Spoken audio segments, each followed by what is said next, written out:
E kia ora, no mai, hara mai, I tēnei wā mo te kemu o Poi Uka. Welcome, ladies and gentlemen, to Championship Sunday, baby. Jackie, we've made it 3 days of competition, international competition here at Papuia, Palmerston North. How good? How good is that? 3 days and there's nothing like a finals day. I felt like it's been a finals day for sure since this morning with the games that we've had, but really excited about this afternoon's matchup between New Zealand and Australia under 23s. Yeah, sure, R&D, of course. Let's quickly touch on the Junior Black Sox. They've played 4 test series so far. Aussie have got the wood in that one, 3 games to 1. They're playing the 5th game over on Diamond 2 at this point, so we wish our Junior Black Sox the best of luck for that one. Jason Kumaroa, of course, in charge of them. But coming up next here on Diamond 1 in Palmerston North, it is the big one. The New Zealand Major Sox taking on the Australian U23 team. Scotty Sunley, the head coach for Australia, he knows they started well, then they ran a bump against New Zealand, got the win this morning, all tied in the rubber. What do you think we're going to get today? Oh, I think it's going to be a close game, this one. Both teams, of course, will be wanting to take it out, but, you know, they'll be looking for consistency.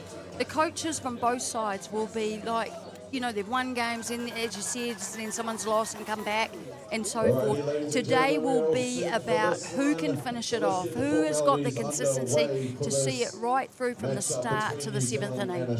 Stevie Dean's man last night in the nightcap 7:30 game, a fantastic game thrown by Trey Wildball in that one, a 1 hit, only coming up in the last innings. And then, of course, we saw the heroics in the batter's box from Ryan early in that match.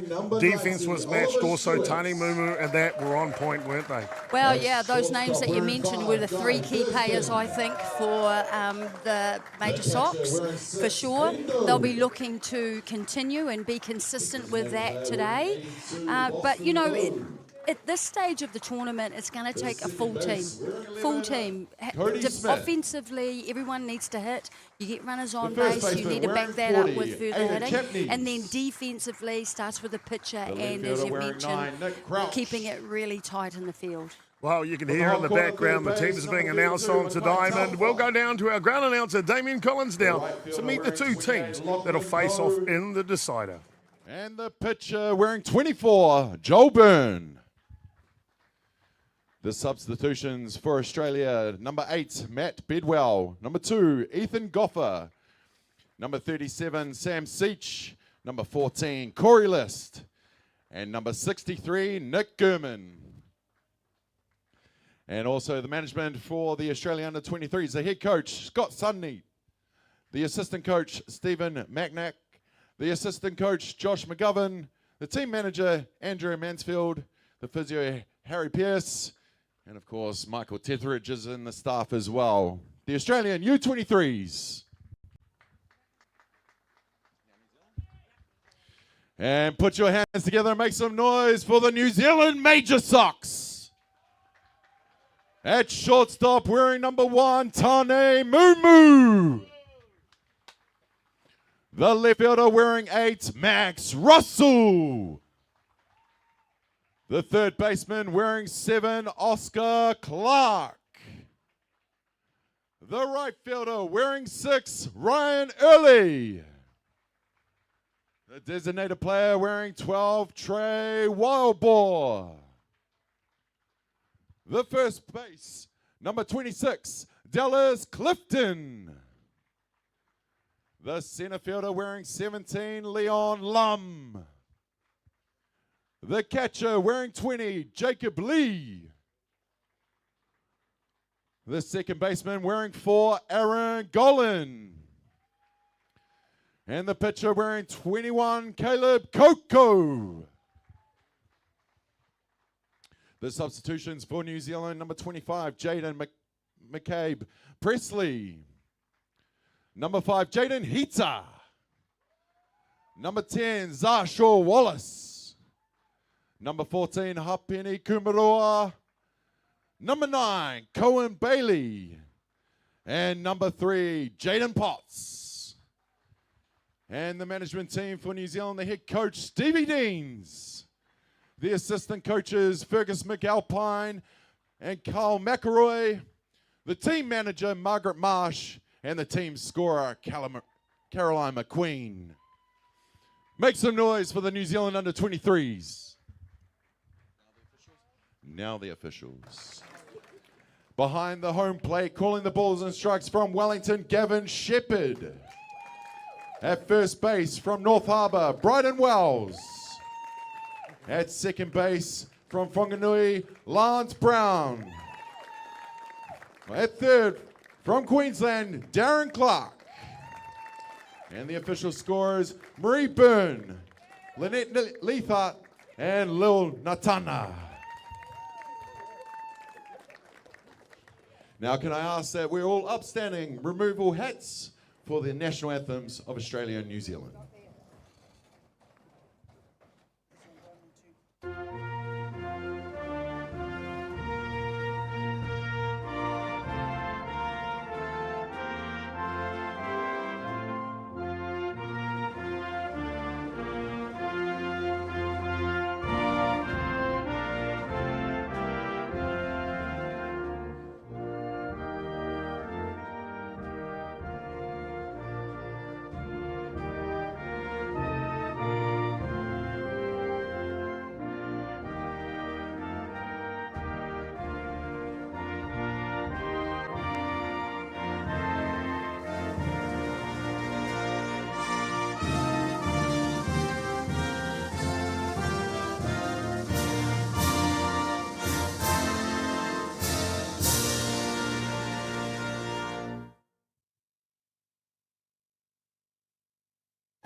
Now both teams will meet in the middle of the diamond to exchange handshakes in an act of goodwill.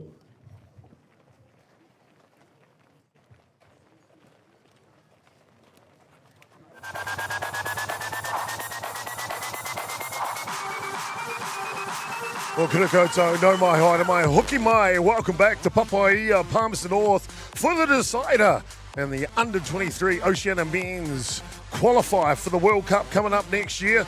New Zealand and Australia face each other 4 times through 2 days of play so far. And boy, it has been tight from the get to the go. Australia winning game 1. And then Australia winning game 1, then New Zealand winning game 2 and game 3 of the schedule. Aussie then picking up game 4 win this morning. So we're all tied at 2 apiece. And we're going to have a ceremonial pitch here. And it is a Hall of Famer, current head coach for the New Zealand Black Sox. Jackie, of course, just named their 16 to go away to Prince Albert for the World Cup in July. Yeah, and let's see what he's got. Yeah, right down the middle. Thomas Markia, head coach of the national team in New Zealand, the New Zealand Black Sox. Yeah, how fantastic is it to have him here? Legendary, and also have him now, an ex-player giving back to the sport. That's what we want. That's what we like, particularly his mana and his experience that he brings to our game of softball. Sure is indeed. He knows what it takes to be a world champion. Thomas Markia, 5 world championships to his title for the New Zealand Black Sox. Of course, they reign supreme. 7 world titles in total for the Black Sox. The U23 team are on the picture right now. It's all about them right here and right now, the future stars of the Black Sox. A beautiful day here in Papua, 23 degrees Celsius, and it's sunshine, baby, Jackie. It is sun sunshine. is shining. We love that. Actually, you know, it's been a great day today. Perfect weather. The diamond's looking great. This is just what you ask for on finals softball. Well, as the Kiwis break from their huddle, let's set the fielding line up for New Zealand for you. Left to right in the outfield is Max Russell, Leon Lum at centre, and Ryan Early, the big home run hitter last night. He gets to start at right field. Hock on a third base for the Kiwis. Oscar Clark out of Manawatū Ramblers, Auckland. Tani Mumu just named in that 16 to go to the World Cup for the Black Sox. He gets to start at shortstop. Head up the middle with the youngster from Wellington, Aaron Gollan. Dallas Clifton gets to start at first base, the slugger. Behind the dish, I thought called a great game, was Jacob Lee last night for that one hitter. He gets to start behind the dish. And North Harbour's Caleb Colquhoun getting the start on the mound for the Kiwis, Jackie. Yeah, and fantastic to see Colquhoun coming in and getting the start here. We know that the Major Sox have tried a number of their pitches. They've given everyone equal opportunity, and he gets the start in this final game here today.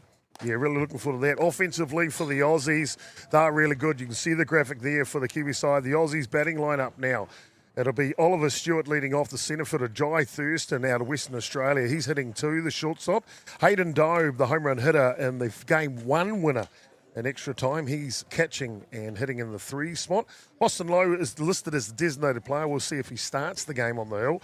Cody Smith will be at shortstop hitting, at second base hitting 5. Aidan Champneys is at first base hitting 6. And Nick Crouch, Maki Talfa and Lockie Coe round out the batting order for these Aussies. But how do you go past the lead-off batter here today, Oliver Stewart? Yeah, well, I don't think we can go past him. Watching him over the last few days, he's basically got better and better and better as he's gone along, and that's what you want from all your hitters. But certainly been a standout in terms of leading off and getting on base. Really, really important for your number one hitter, your first hitter, to actually be getting on base. The other key thing is he's also got speed. So they've got options with him getting on base. And there you go. First hit away and straight into the glove of Ryan Early. Well, strap yourselves in, ladies and gentlemen. International softball from Papua, Palmerston North gets us underway here. I'm Jason Gerbes, a.k.a. Chopper, and forgive me for not introducing her early, but you've heard her all week. She is simply outstanding. Hall of Famer, ex-White Sox, ex-Olympian White Sox, might I add, Jackie Smith. Kia ora koutou, thank you. Kia ora whānau, nice to be here. Jai Thurston now. First pitch to him is right down the middle. One away. Top of the first innings.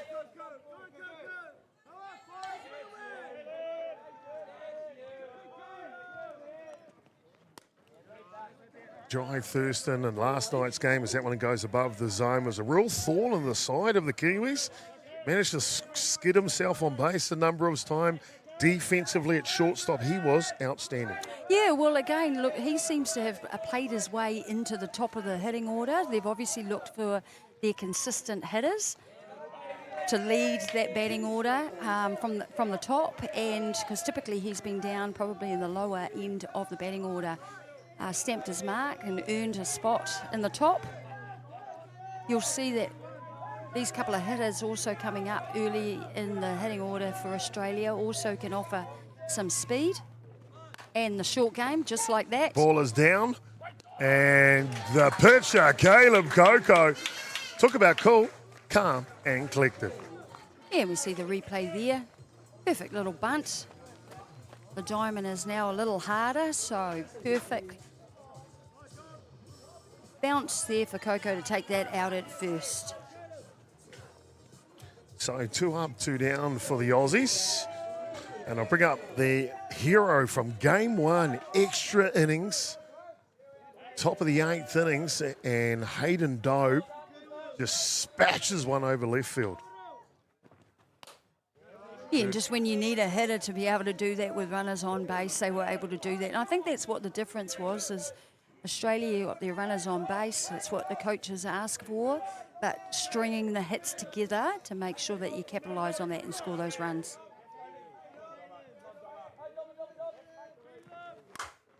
Hunter ball, and Mumu is right man, right time. It's a 1-2-3, top of the first innings. International softball's underway here in Papuia, Palmerston North. The decider, New Zealand will come out to bat in the bottom of the innings.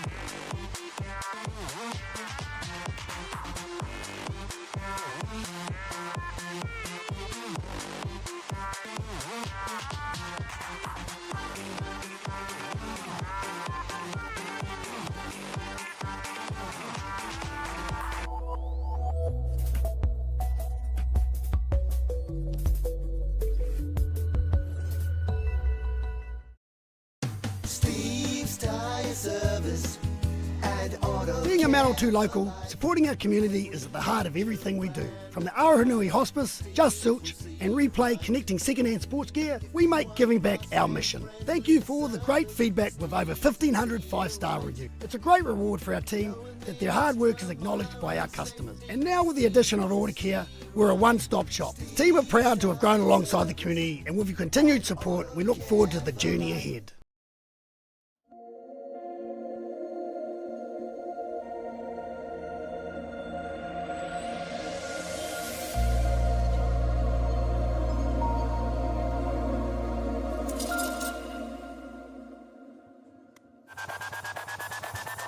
The WBSC U23 Men's Oceania Qualifier for the World Cup continues here in Papuia, Palmerston North. Bottom of the first innings. Let's have a look at the defensive lineup for the Australians. It'll be Nick Coach, Oliver Stewart and Lockie Lee left to right in the outfield.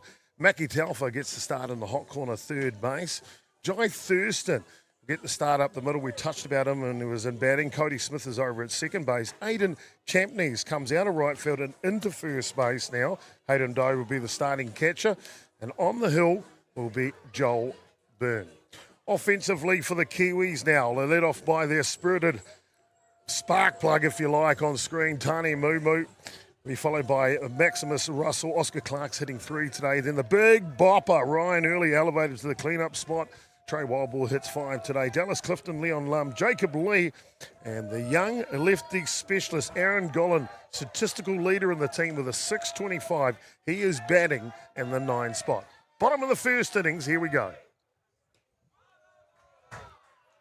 We look at that batting order of that pitch is below the zone, Jackie. How do you go past Tani Mumu and Trey Wildball in the 5 spot?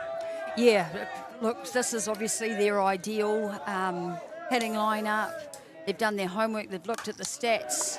Mumu rips this one down the line. Apologies, Jackie. And good, off to the races. And 2's not enough. Now go to 3. Watch Mumu fly. He's got wings. Woo!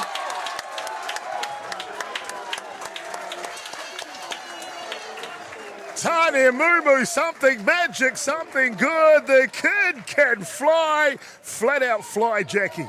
Flew all right. He was on full speed. There we go. So we see the hit to left field.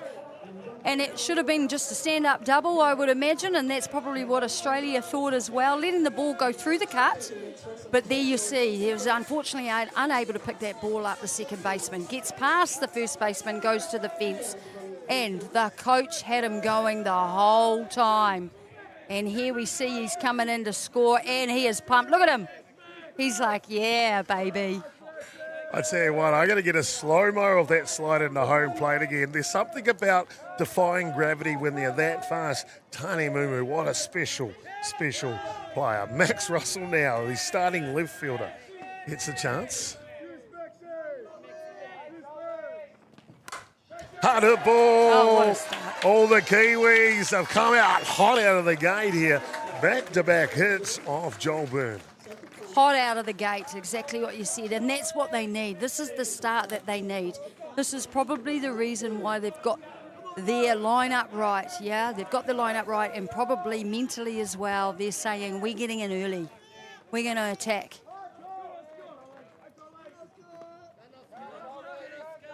So that'll bring up Oscar Clark, the third baseman. They have to watch Russell down at first base. Two stolen bases this weekend already, and a pass ball in front of the catcher. Can't find it. He'll get an easy one this time. The Kiwis with a runner in scoring position already.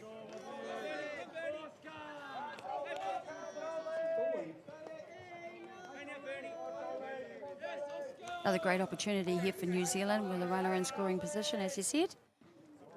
Second base, with none down, gives them great options.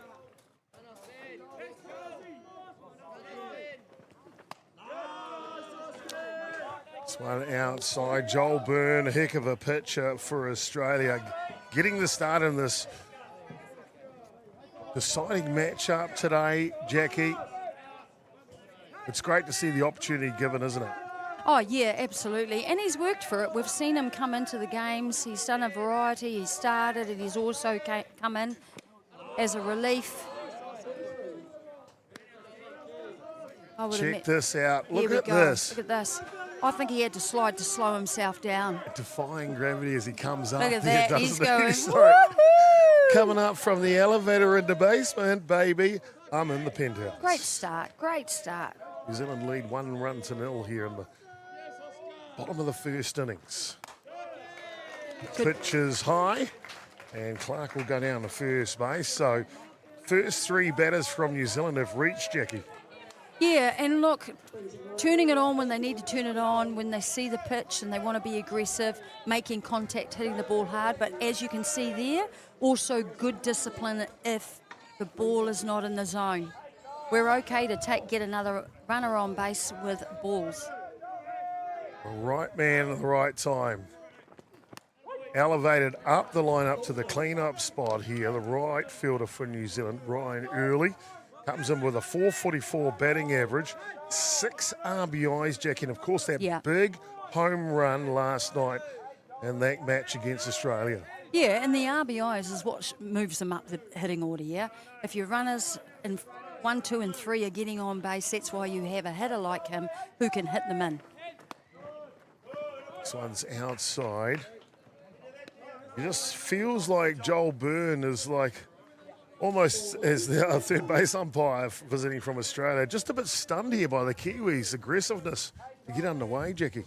Yeah, well, it can sort of stop you in your tracks, can't it? You're prepared, you're ready, you come out, you're very positive, you're ready to go, and then all of a sudden you're hit with an attack by the opposition.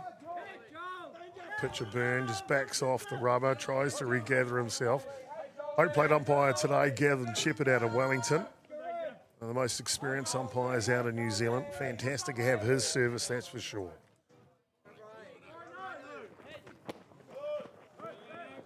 This one's outside the zone. So 2-1 the count now. No outs, bottom of the first inning. 2 Kiwis on base. Russell at 2, Clark at 1. It's all set. It's all set for them, Chopper, but they just need to be patient. Early just needs to move the ball, doesn't need to be hitting any home runs at this stage in the game. Joe's bunt, trying to get them across. Can't quite make contact. That'll level the count now, 2-2.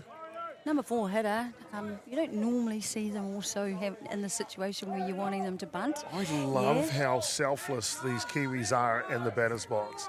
They know the situation. There's no outs here. If I can get them both in scoring position, I'll hand the bat to my teammate to get the job to drive them in. Hard hit ball, that'll go foul out of play.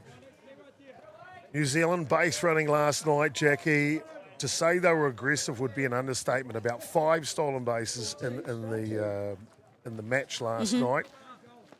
Maybe 1 to third base, but all of them were going to 2. I don't think they'll steal in this point, but boy, oh boy, did they show what they were going to do, this Australia team, base running wise. Yeah, well, I think that's a positive and fortunate that they have speed on their side. And they're willing to play aggressive. Yeah, that's obviously a tactic, and that they've said, well, you've got a green light, you've got some speed. If you're going at the right time, then we want you to go.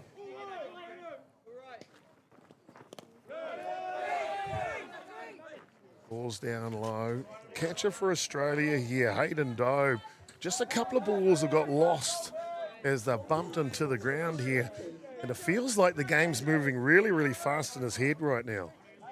Yeah, I'm sure it will be, because there's a lot of things that can happen here. You know, in this situation with none down, you're going to have a lot of different options. Full count. And a drop on the swinging pitch that tipped off the bat. Signaled by the home plate umpire. Of course, the centre fielder, Oliver Stewart, he's been really good out there for Australia this week too. Yeah, well, we started talking with him in terms of his hitting, but also in the field. He's got speed, so he can cover ground in the outfield, which is important, particularly when you're facing a team like New Zealand who are hitting the ball hard. This one's down low, and the slug early will pick up a quality at bat. And it'll be back-to-back walks here for the Kiwis. And that'll make some movement from the dugout as the assistant coach, Josh McGovern, comes out to have a chat, Jackie. Back-to-back hits, 2 walks in a row, not the start they would have wanted. No, definitely not the start. But look, this is an ideal time for them to have a timeout and just settle things, stop New Zealand from their role that they're on. Just have a little chat, say, hey, let's settle down, stick to the plan. It's early days, and it is very early days. At this stage, there's only 1 run that's been scored. Yes, New Zealand have runners on base, but not too much serious damage. And again, as I said, it's just the first inning. Kiwis are happy with that in. The Parker, if you want to call it that, well, it was a double from Mumu, and the pressure coming into second skewed the throwaway. Then he skidded on around. What a way to open the match for New Zealand. Fantastic start for New Zealand, just what they would have wanted. Trey Wildball, now designated player. Takes the first pitch outside the zone. Big moment early, Jackie. Loaded bases, no outs at the bottom of the first. No outs. I mean, what can you do? We can have a squeeze home. Probably we don't always see that, I would say, in men's softball. They tend to, it could be probably more hit and runs, but he'll be looking to make contact. One comes through the zone, and just on that, you'd hear the umpire call that strike as Carl McElroy, the assistant coach at third base, looks on. And I thank the WBSC umpires for the access to them, Jackie. It's not something that happens very often. Of course, we're used to it in New Zealand, but at international level. Yeah, and it's always fantastic to get international anything, right, in your country as part of an international tournament. But they just bring that quality and that experience to the game. Lockie Lee, the right fielder. It's been Aidan Champneys has had the lockdown in that position for the most of the tournament. Trey Wildball, 2-1 count. Big swing on the outside lifter. And Wildball has been a consistent DP. I think he actually just maybe stood out the last game, if I remember correctly, but certainly been in the hitting order somewhere, and he's there also for his pitching. Hard hit ball to third base. Will he come home? He does, but it's a late decision. May have had an opportunity to get a double play there. And just a little check himself, if you like, Mackie Telfer, as he receives the ball. Yeah, so we see the ground ball hit to the third baseman. And he did stop for a moment there, and he was wondering, I was going to go over to first, but got the call from the team, the infield, and no, let's go at that lead runner. No hurt, no foul. At least they get it out there. Stop New Zealand from scoring a run. So with 1 out now, the bases are still loaded. And they'll hand the baton over to their first baseman slugger out of Hutt Valley. That is Dallas Clifton.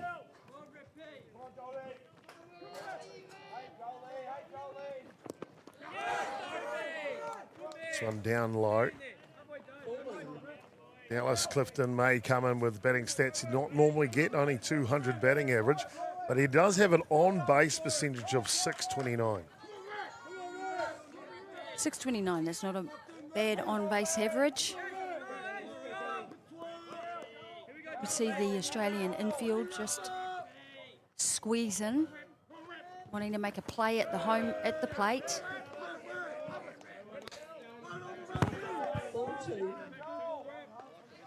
Joel Byrne will hopefully be wanting a ground ball for his team in the infield.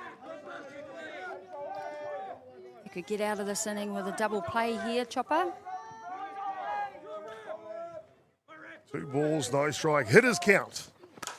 And a hard hit ball, looking to find a gap. And Lee will take it in the outfield, but it's well deep enough for a sacrifice fly here. And here we see the replay there. That was the hard hit ball to the third baseman previous. Here we go, and he drives it out to right field, Clifton. Just what you would ask for with a runner on 3. 1 down, and bringing that run in to score their second run. So an early lead for New Zealand, 2 runs to 0 here. And that'll bring up to bat Leon Lum.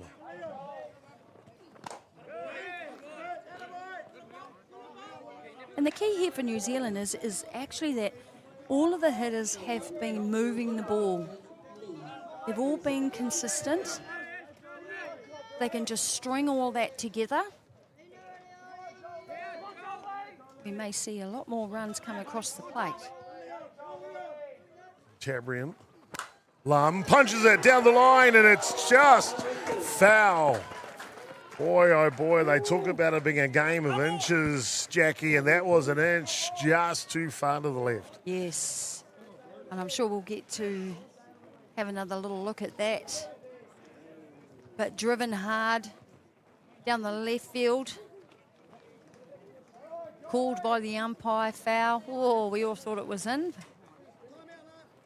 So did Australia, hustling for the ball. You always hustle for the ball. Sharp hit ball here. Let's have a listen to Stevie Deans.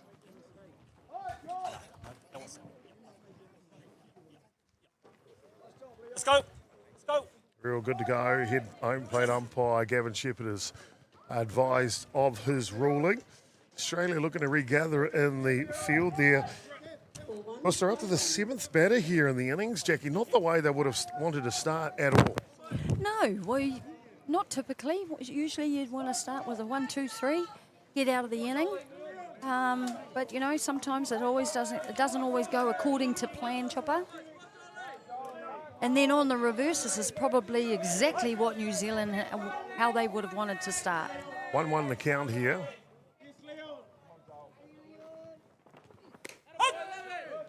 This one comes through the zone.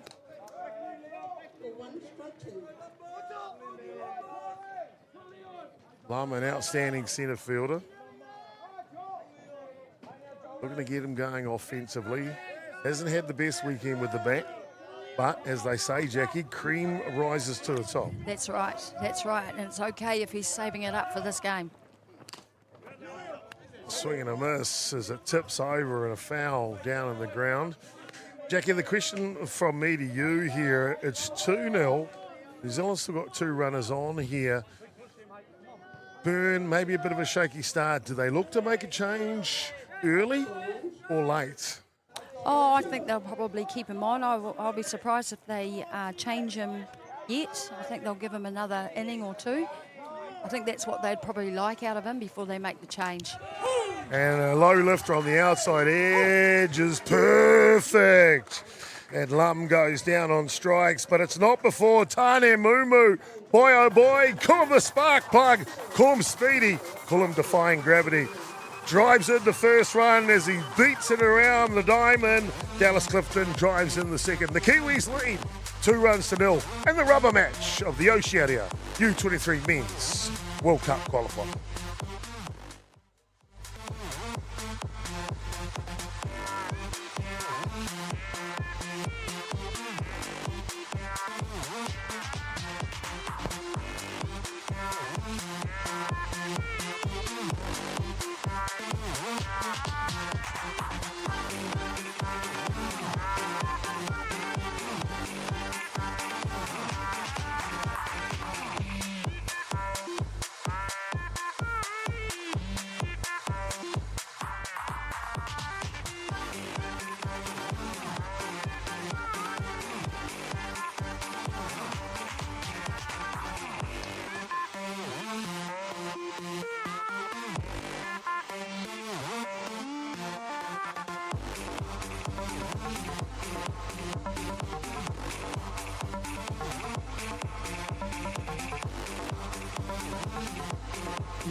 My hooky my and welcome back to Palmerston North on Championship Sunday, baby.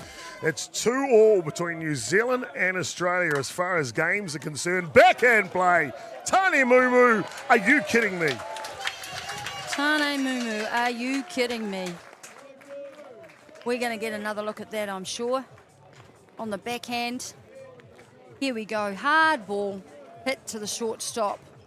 On the offside.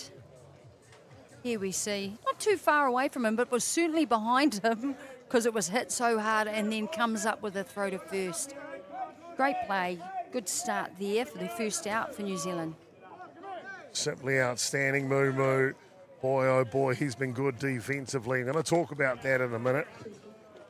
But it's Cody Smith now, second baseman, that'll come in to bat for Australia.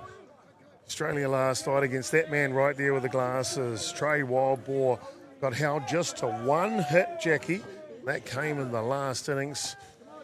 Aussie need to get their bats going, don't they? Yeah, they do. They just, I mean, look, and they showed they can. They did that in the last game. Yeah, so don't underestimate them. Again, it's very early days for them to be able to just find their groove, get into a bit of rhythm, think about the pitching, you know, where is the ball going? Can they dominate Coco? Get him off his, just off his rhythm.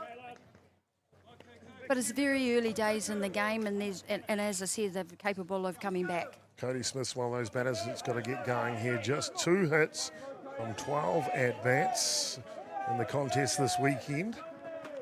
Yeah, Change of pace, that's filthy from Caleb Coco. And that's a sign, again, that the coaches, again, you know, it's 2-2. These are probably the top teams. They've looked at all their stats. They've done their homework. Cody Smith has moved down the batting order. He's been their lead-off hitter. Oscar Clark, third baseman, has been sure-handed defensively. And this one's laced as Smith, but it'll go straight into the centre fielder's glove, Leon Love. Well, Jackie, I wanted to touch on the defences. Aidan Champneys will come up the bat for Australia. New Zealand have led a clean sheet throughout the whole tournament, haven't they? Their defence has been impressive. Oh, very impressive, and particularly I would say in the infield. No disrespect to our outfield, but a lot of balls being hit in the infield. Yeah, so you've got to have good gloves. Got to have good gloves, agility, good combinations. We saw last night in the game with Golan and Tane up the middle, playing incredibly well, turning doubles. Those are the things that you want defensively. Well, they say defence wins championships, Jackie, and we've got the head coach from the New Zealand Black Sox coming in the next half innings. I'm sure he would be happy with the defence he's seen here this weekend as well. This one fouls off, stays at no balls and 2 strikes the count here. Thomas Markia, of course, the rest of the coaching crew for the New Zealand Black Sox head away to the World Cup in July in Prince Albert, Canada. Just named their team of 16. We get a chance to ask Thomas about their preparation leading into the World Cup, coming up in the bottom of the second innings. And Coco takes care of business. It's another 1, 2, 3 innings here, Jackie. New Zealand are on fire in their defence. Bottom of the second coming up next. Kiwis leading 2-0. We'll have Thomas Markia when we come back.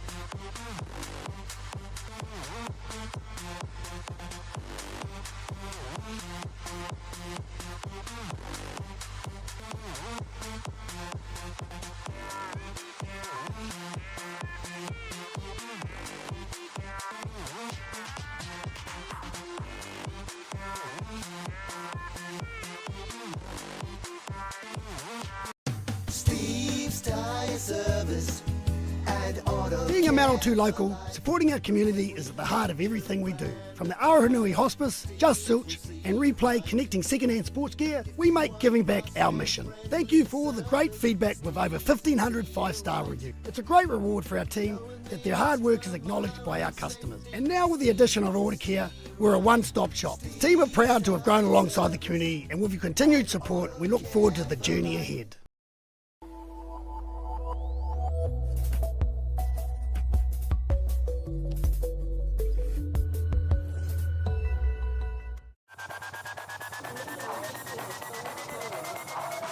Well, New Zealand have got off to a hot start here on Championship Sunday. It's a 2-all tie in the rubber. Game 5 decides who gets the #1 spot coming out of Oceania to the WBSC U23 Men's World Cup hosted next year. Looking forward to that one for the Kiwis. It'll be number 8 hitter Jacob Lee, Aaron Gollan in the 9th spot, and Tani Mumu at the top of the order here. 1, 2, 3 as we get underway in the bottom of the second innings.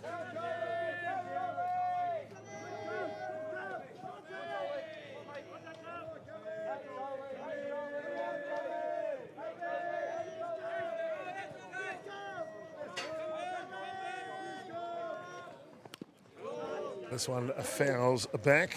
And as we mentioned, Jackie, we've got a special guest coming in to join us. Thomas Markia, head coach of the Black Sox. Kia ora, Roy, and welcome. Kia ora, Thomas. Great to see you. Fantastic indeed. And Thomas, firstly, congratulations, mate, on your selection of 16 to go away to the World Cup in Canada later this year. Yeah, I mean, that was actually a tough team to pick, Chopper. It took a long time to come out, but we wanted to make sure that we had everything sorted, everything covered. Obviously, we can't play for everything, but the 16 that we've picked, we're very happy with that. Fantastic indeed. Of course, off to Canada. Thomas, what will the Black Sox do from now until the World Cup? Oh, look, we'll just we've only just finished our club season, so the boys will have a couple of weeks off. Get back into their own fitness trainings, making sure that their body and their mind is right before we kick into our specific softball training, which will probably kick off around May sometime. So, and then once from there, all the prep mode around softball. Slow roller, tough play here. Third baseman makes a good play for the first out here in the bottom of the second innings. World Cups are a big deal, Thomas. You know that. You've played in so many of them. What is it about a World Cup that's so special? Oh, look, you have your whānau there to support you. You have your whole country behind you. You get to travel the world to play our great sport. And, the time away that you spend with your teammates, you certainly make the most of it. And over that time, you become real close. Young Aaron Gollan out of Wellington batting now. 444 batting average. This kid has been simply outstanding. So based on that, Thomas, and all of those things are really important. But what about your thoughts on being really clear on the expectations, though, from a player perspective in terms of their performance too, that you expect as a coach at a World Series? What does that look like? I mean, we keep talking about those expectations, Jackie, and set the standards quite early, so the boys know what they're up against. Yeah. We've got a core group of experienced players to support those newbies, support the young ones, and really lead the direction in terms of how the team rolls. Yeah, and for the listeners and the people that may be new to our sport, I mean, I'm not, but I don't always get to watch the men's right at that level. How tough is it going to be? Oh, we're top eight in the world now. The top 8 teams. Obviously a different format in terms of the structure now with WBSC. Mm-hmm. So we're going right amongst the middle of the fire, so to speak. So we have to be ready from game 1 versus Canada opening night. Aaron Gollan continues to bat here, and a correction, his batting average is the statistical leader of this team, 625. Thomas, a left-hander slapping with success like that, how good for New Zealand? Oh, Ezra does it all. He's quick, he's got speed, he can drop the running bunt, he's got the slap, but if you look at him, you wouldn't think he's got power. Yeah. That big dog's got some power. Big dog's got some power. Talking about power, mate, let's talk a little bit about your selections for the World Cup squad. Firstly, pitching staff, Daniel Chapman, Peter Rona and Liam Potts. Yeah, I mean, Chappie's back now. I sort of started his season late in terms of getting his body right, getting his back right, making sure that he was, mentally fit. So it's great to have Chappie back. catching staff for the Black Sox this year, Taweta Bishop out of Wellington and Cameron Watts out of Canterbury. Yeah, I mean, two of our experienced catchers that we have in the country. Unlucky for our other next two catchers behind those two, but we believe those are our two best catchers we have in New Zealand at this point in time. Hard hit ball from Mumu, and that'll retire the side in order here. As we won't go away, we'll stay with Thomas Markia, the head coach of New Zealand Black Sox. It is the Major Sox leading the ball game 2-0 through 2 complete innings. We'll get that graphic back up again. Let's talk about the infield for the Black Sox. You've selected Seth Gibson, Jerome Reimaki, Dante Markia, Matakatia, Cole Evans, Reese Evans, and the new kid, Tane Mumu. Yeah, I mean, Tane's been leading this weekend pretty well for the Major Sox. And that's what we want to see him, deliver, bring to the Black Sox team. That leadership qualities that he's expressing here. Seth Gibson, probably the bolter in the team, but what he's done over the last couple of years has certainly impressed me in terms of his offensive side of his game. If we look back probably a couple of years, he was, maybe in his mind he was probably a power hitter, but had a conversation around just adding more to his game, and now we see him drop the running bunts, we see him slap, we see him use all his tools, which makes him dangerous, but also a very good defensive player. You almost got a shortstop playing first base. Seth Gibson, of course, MVP at the NFC this year, hosted down in Lower Hutt.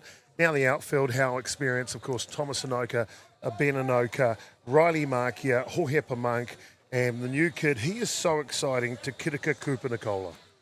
Yeah, I mean, TK, he's a freak, and he last represented New Zealand through the Junior Black Sox program right here in Palmerston North. So it's great to see him sort of push himself further to higher honours, and he deserves a spot in the team. As we get underway in the top of the third innings, it's Nick Croach, Maki Taufa, and Lockie Ko 1-2-3 for the Australians, trying to pick up their first hit here. And this one is so close, but just goes a foul down the line. I guess the big question on everyone's mind, Thomas, the 16 you have named, do they bring us back a medal? Look, Chopper, to be honest, we're aiming for the podium. That's our target. We're not too fussed at this point in time in terms of what colour that is. But what I can say is, and this is my job, management job, is to make sure that the players perform well. The jersey is the most important thing. They play with pride, and they bring a bit of money back to the jersey. Let's put things in perspective, Jackie.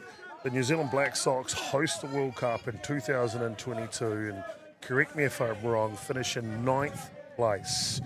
And it's a long time since New Zealand's finished in a location like that. Maybe the only time New Zealand's ever finished in a location like that at a World Cup. We're now in the top 8, final stages in Prince Albert in Canada this year. So a podium to go all the way from there, only within 3 years under the new leadership of Thomas Markia, will be a huge feat. We shouldn't expect it. I know they expect it of themselves, and we wish them the best of luck, don't we? Yeah, absolutely. Interesting that you should say that, that we shouldn't expect it. I expect it. And I think Thomas, though, is being realistic of his boys that he has. We know what they're capable of. Yes, it's been a while, but we've got the talent. We've seen it. I think you've done well over the last few years to identify and nurture it. But not only that, is decide what type of game. And we've seen it over the last 3 days. Seen it out of the Major Sox, bringing in that short game and really applying pressure, not just relying on home runs. We've got to hit the ball over the fence to win games. That's changed. You need the diversity, don't you, now? So with listening to Thomas, I totally would expect them to be on that podium, behind them 100%. I love your passion, sister. I love your passion. Nick Coach strikes out.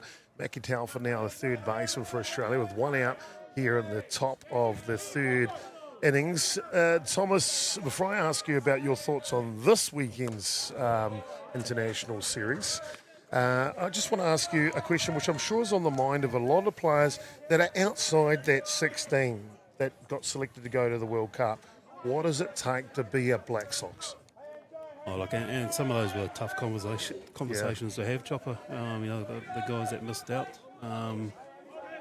But we wanted to make sure that we had the right mix in terms of coverage, offense, from the bench, or defense from the bench. So we've landed where we have, and we just got to move forward, and then hopefully our softball whānau, the fans across the country can get behind us and support us on our journey. So looking forward to it.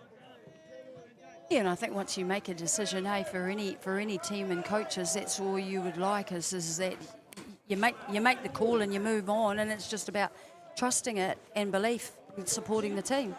Thomas, I've run out of fingers on how many World Cups you've been to as a player, mate. But for you to be at the top of your game for such a long period of time, at the top of the international game, what's the difference between a winner at a World Cup and a loser? I think just all the extras, Chopper. Yeah. You want to be better than Aussie, Canada, Argentina. You've actually got to go out there and put in the extra work. Behind the scenes. Jackie knows this. It's about doing that extra stuff. Physically, mentally, just making sure that you're ready. Yeah, I think it's to his point. It's not what you see; it's what you don't see.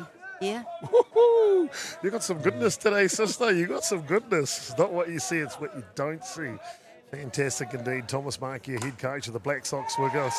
This one squeezed down the line. It's a fair ball from Lockie Coe, as he will be safely down to first base. 2 away after the 2 strikeouts. Thomas, I know you've got a big schedule ahead of you and we can't hold you for too long here, mate. And I do thank you for giving up some of your time. But I'd like to ask you your thoughts on what you've seen here this weekend. We've had our under-15 boys program here, our under-15 New Zealand girls program here, the under-18 boys, the junior Black Sox here, and of course the 23s major Sox. How good? Oh, it's been awesome, Chopper. To see the park full of games and high-quality games. The reason why I'm up here, first and foremost, is we're here to support our youngest boy, Elijah, who was part of our under-15 development squad. So, and then the bonus on top of that is that we get to see the 18s, we get to see the 23s, but also for the 15s. They get to see the pathway and what the pathway looks like.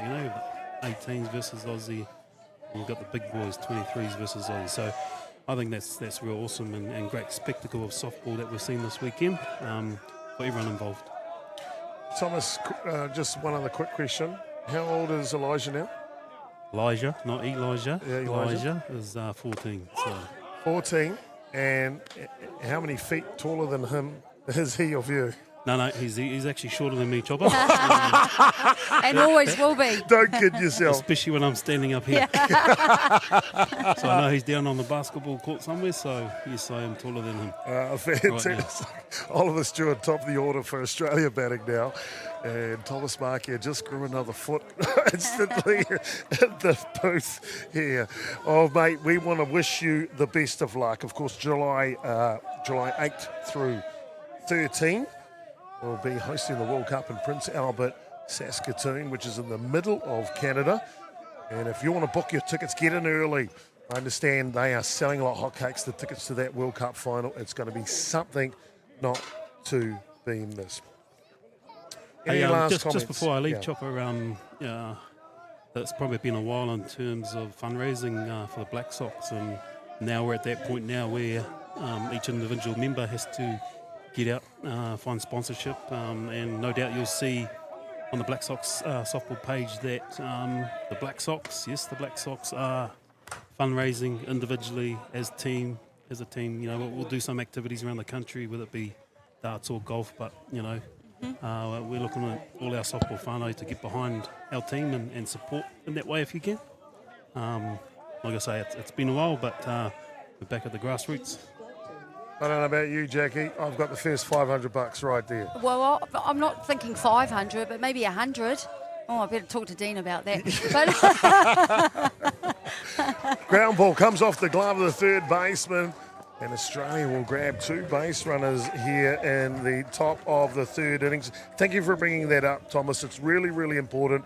Unfortunately, it's a byproduct. We mentioned back in 2022, New Zealand finished in 9th place. High Performance Sport New Zealand recognised that, slashed the funding of the New Zealand Black Sox. And now, for the first time in a very long time, we're having a fundraise to get our guys to the World Cup. Do we want to be world champions? Yes, we do. But we can only do it if we support them. They need to go for a campaign before the tournament to get ready, Jackie? And if we can dip in our own pocket, we can get a sponsor to dip in their pocket as well. Help these guys not worry about the money. Let them focus on getting to the podium as you so dearly want. Yeah, well, everything counts. Look, we don't differentiate, right? We support everyone in our game. Doesn't matter who it is, and if it happens to be the Black Sox at the moment, and as you mentioned, also all of these other teams that are here, then we all need to uffy and come together here to support. So after you give your $100, $500, I think you said, didn't he? 2 $500. He said 2 $500. Then I'll give mine. But yeah. Sounds good. You know, we're here to do what we can. Fantastic. Beyond the Dugout Broadcasting was a sponsor, $500 today to the cause of the Black Sox for the World Cup, mate. We wish you and the 16 brave men that will take our mantle, our pride, our mana offshore to hopefully bring us back a medal from that World Cup in Canada. Thank you, Thomas Markey. No worries, Chopper. Thanks for having us and appreciate the support. And, Thomas. We'll give it our best. Sounds good, Ehua. Sounds good. Well, there you go, ladies and gentlemen. The head coach for the New Zealand Black Sox, Thomas Markey, selflessly giving up his time to tell us about the selections, what it takes to be a Black Sox, what's involved, and also what's required, especially with the fundraising support. Simply outstanding, Jackie, isn't it? Fantastic. And how good is it to be able to have Thomas here, and he talked about how he's here with his son, supporting his son. And, I bet that whole team were pretty stoked when they saw Thomas Markey, the coach of Wait, your New dad's Zealand the Black Black Sox, Sox coach? standing on the sideline. Yeah, it's pretty inspirational though, isn't it? Wow. What does he eat for breakfast? Who? The Black Sox coach. Elijah or Thomas? That's what they'll be asking. Yeah. Elijah. Yeah. Oh, pretty cool indeed. And great to see all those other teams here. And Caleb Coco gives up a single, then an error off the third baseman's glove, but he bookends the top of the third innings with 3 strikeouts. And New Zealand keep Australia scoreless. They still lead 2-0. Back soon.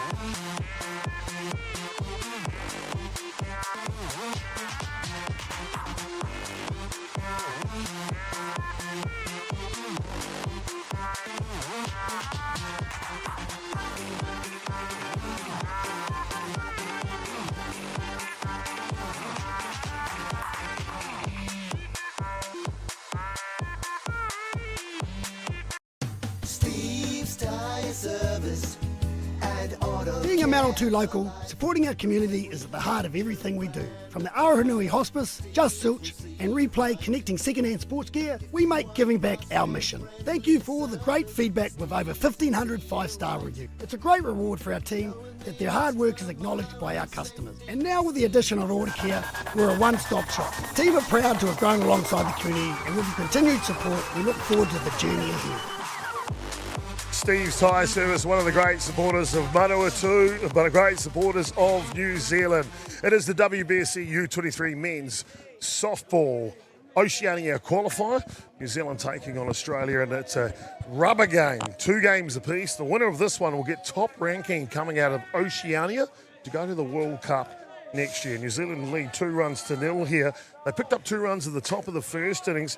Tani Mumu with a hard-hit double to left field, caused some trouble at second, skidded all the way around in the same play to score, and then Dallas Clifton drives in a run, and New Zealand are of the benefit of 2-0 at this point. Max Russell, Oscar Clark, and Ryan Early will be the 3 batters here for New Zealand in the bottom of the third innings.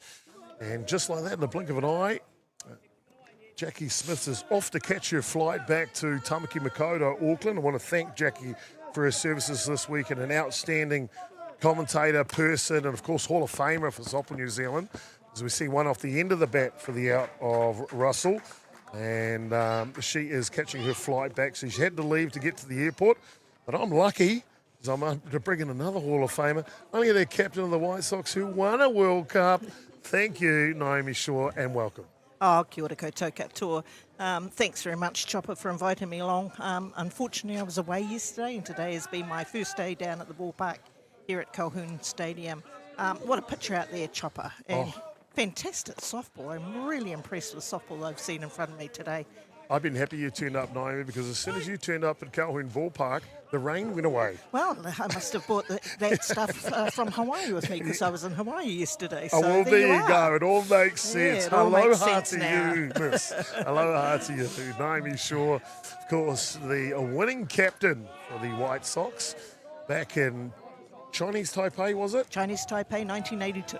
1982. Still very fond memories of Yeah. that time, and great to see so many people, so many women softballers from that period around at the ballpark too as well too. Fantastic indeed. Well, bottom of the third innings here. New Zealand leading by 2 runs at this point. And the starting pitcher, Joel Byrne, continues on the mound. They did have a relief pitcher up for a while, warming up.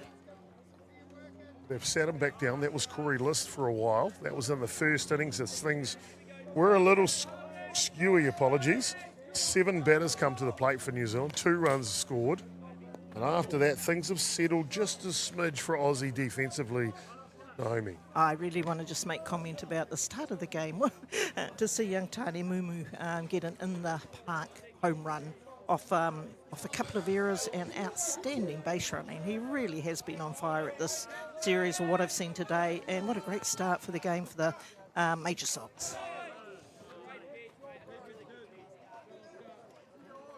Oh, he is quick though, Jackie.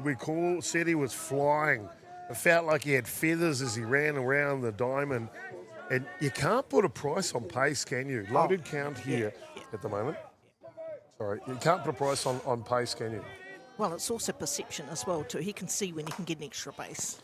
Tough hop. Good play by Thurston and over in time. Yeah, very nice play there by shortstop coming forward onto that ball.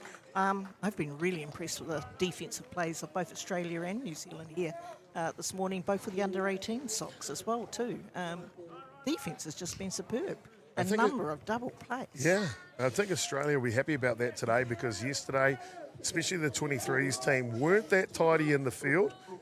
Just the two slide errors to start this game. But other than that, as you just rightly mentioned, Naomi, they're butting it right down, isn't it? Big swing from Early. Of course, the hero last night, Ryan Early, drove in 2 runs, scored himself a big home run, turned the tide of that game. New Zealand ran out victors 8-0 against Australia last night. You talked earlier about the importance of this game, Chopper, and it is about those ranking points, and both New Zealand and Australia will be wanting those extra points taken into qualifying and at the World Champs.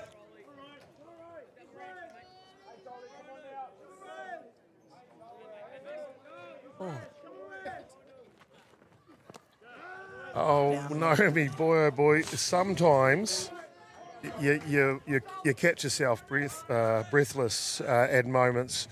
We just had Thomas Barkia, the head coach, in from New Zealand to talk about their selection for the World Cup and their campaign. Well, he finished his conversation. As we see, this one fell off, moves the count 2-2. He finished that conversation with, unfortunately, the Black Sox funding has been cut after the last World Cup finish, finishing 9th in 2022. And they're having a fundraise to go away to this World Cup. I've heard numbers of about $8,000 a player to get away to the World Cup. We don't want them panicking and worrying about funding. Well, I've just had a lady, as we see Early drive this one to right field. We've just had a lady come up to give to one of the officials here an anonymous donation of $100 towards the Black Sox campaign. How cool. Oh, isn't that fantastic? And that's just come off the live stream streaming. The indication about the ranking points and how it costs. I will have to say it's really difficult for us being down in Oceania in comparison to the Northern Hemisphere and ranking points now, everything. What a generous donation. Fantastic. $100 coming straight off the crowd as they heard the Black Sox are having a fundraise for their campaign. We don't want those players worrying about the money. We want them just focusing on getting a medal back for us back here in New Zealand and getting back to that podium. And there's some of the crowd here this weekend, our friends from Australia as well. They've been outstanding, haven't they? Oh, they've been fantastic, and all in good humour too as well. There's been quite a few laughs in the stands there, the Aussies versus the Kiwi Barrackers. Well, just on that note, if anyone else would like it to make a donation, by all means, give it to one of the officials here at the tournament. They'll pass it on. I'll make sure it gets through to the Black Sox fundraising committee. And if not, just send us a message. I'll pass you on in the right direction, and you can help out the Black Sox too. Thank you so much for your kind donations. Ryan early on that little bobbled ball goes down to second base as Trey Wildball with 2 outs here in the bottom of the second innings. That's cool, Jack, Naomi. That is cool, isn't it? Yeah, very nice. And just on those ranking points, unfortunately, the women have slipped away in ranking points. It's been very costly for them over years too as well. But, we get by. We get by on the generosity of our community. Our community is fantastic. And we also get down to third base with this little pass ball. Byrne and Dobe. Seen a couple of short hoppers into Dobe today. Trying to keep the ball in front. It's not easy at sometimes, is it? No, and New Zealand will want to score at this point. It's only the third innings, and any insurance runs he can bring in against the Aussies would be very useful. Hitters count for Wildball now. Launches into this one. This is a skyscraper coming forward. Ooh. And Centre fielder leaves it for the second baseman, Cody Smith, to squeeze the third out here. New Zealand will leave a runner stranded at third base, and the score remains 2-0. More action, we come back live from Papaia. It is the U23 WBSC Oceania Qualifier.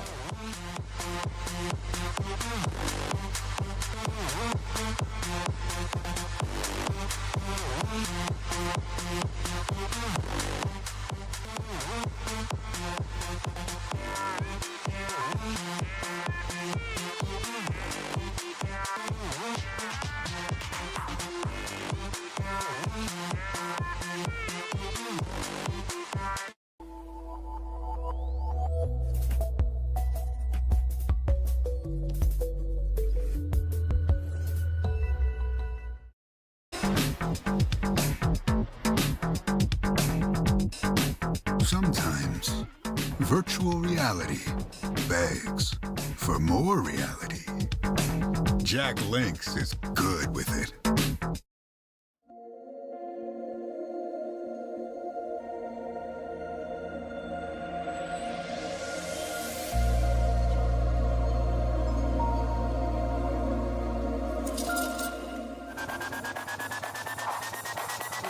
Top of the fourth inning has got a tight one here in the rubber match. The winner of this gets the top billing for Oceania U23 men going to the World Cup next year. New Zealand, Australia. Australia won the first game on day one.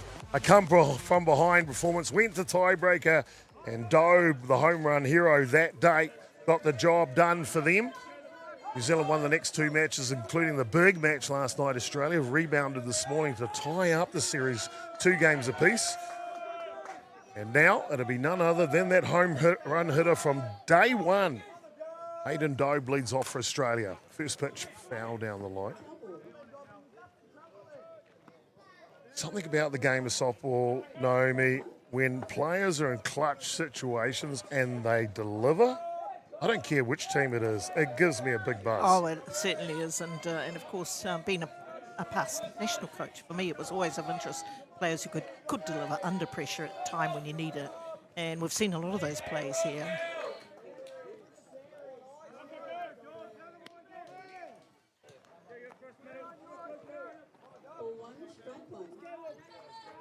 Dobe average is not quite where he'd like it to be, but he did come in clutch in game one.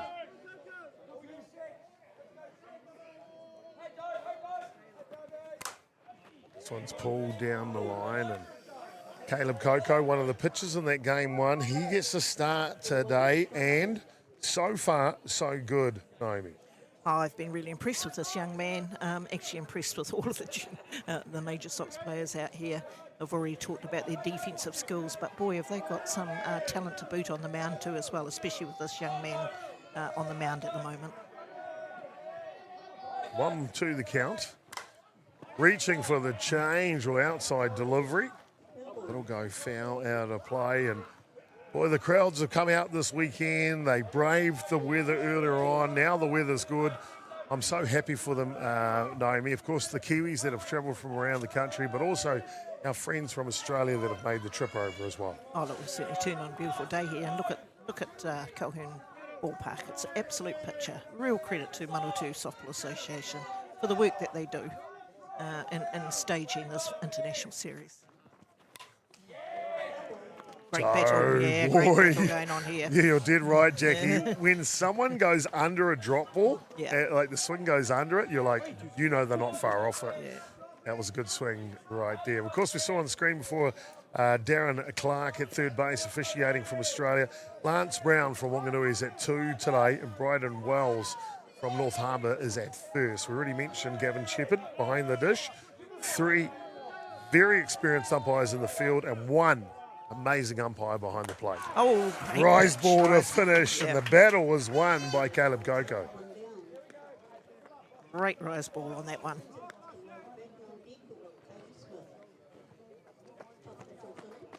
Colquhoun got a bit roughed up in that game one. And remember, though, I should mention, Naomi, of course, those early games on the first day and a half, all affected with the weather. And very tough for these athletes to play, and especially the pitchers. Yeah. A little effort pitch from Colquhoun as he pumps that one through the zone. There's that rise ball. Little giddy up there, Naomi. Little giddy up. Yeah, well, if it's working, isn't it? He's got a great rise ball there. And, I'd have to make sure that it was out of the zone on this pitch because, Boston Low, designated player. Hard hitter, Drowsers, Moo-Moo, no way! Oh, brilliant. Unbelievable. Yeah, unbelievable. Listen to the crowd. Yeah. Oh, simply outstanding. Tani and Moo-Moo, the crowd applause, and he deserves it, Naomi. Yeah, look at that. Superb. Down at his shoelaces. He still manages to recover, to pitch a ball across to first base and get that out. What a fantastic play. Never seen anything like it. Excuse me. There's been quite a few here. Isn't there a thing called gravity? How does he not fall on his head and roll over and make a mess of himself? Yeah. I mean, Moo-Moo's set a standard, hasn't he, in fielding. He's it's not the first play I've seen him do like that. I tell you what, we should run a clicker. Every time Tani Moo makes an amazing play, someone has to donate $100 for the Black Sox. What do you reckon? What a great idea. Wow. Tani Moo, well deserved his selection to go with the World Cup later this year. And there he is on screen. Yeah. Simply an outstanding young athlete. Oh, I'm pretty sure Mum and Dad, Neil and Shelley sitting out in the outfield will be proud after watching that play. Cody Smith now second baseman. Backs him off on the inside edge. And 1 county, 2 away, top of the 4th innings. There's Lance Brown from Wanganui, one of our great level 7 umpires here in New Zealand, internationally accredited.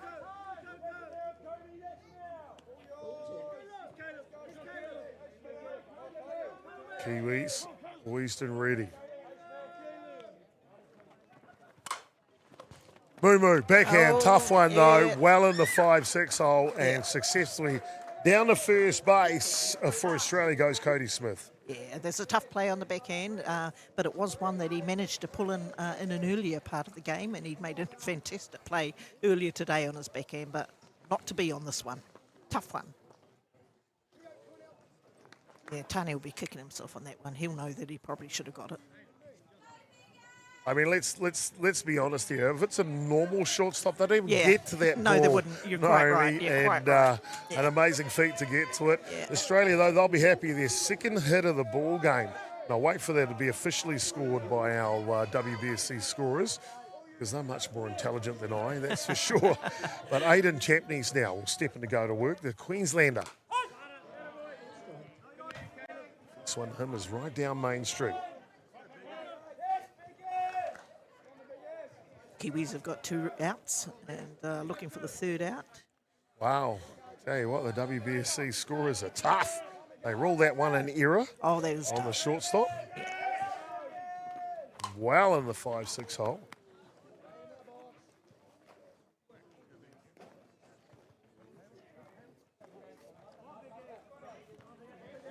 As you quite rightly said, Chopper, not many shortstops would actually be able to get to the ball to even knock it down, let alone field it. So outstanding effort there from Tani. There you go. They've given Australia 2 hits. Ah. The third innings, top of the third innings, Oliver Stewart, that one that come off the third baseman's glove, they ruled that a hit. The keeping score at home. Here's another one off the third baseman's glove, but regathered just in recovery. time. The Great Kiwis looking slick. The Kiwis are looking good. They lead by 2 through 3.5. Bottom of the 4th. Coming up next.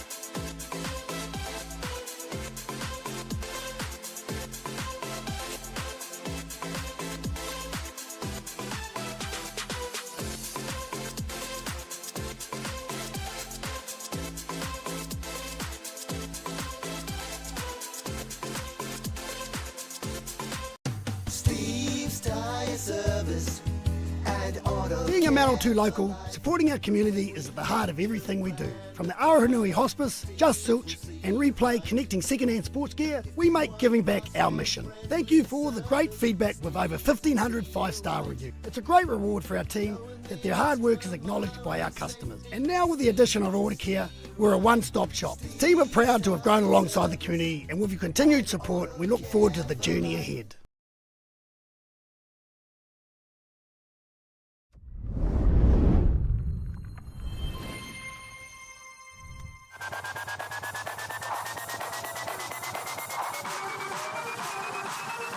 No mai hoki mai, and welcome back to Papaia Palmerston North Championship Sunday here between New Zealand and Australia. The rubber match, the winner of this game will have top billing coming out of Oceania to head to the World Cup next year.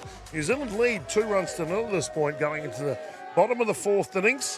One of those runs was driven in by the batter right now, Dallas Clifton, the first baseman, who'll be followed by the centre fielder Leon Lum, and the catcher, Jacob Lee, 1, 2, and 3.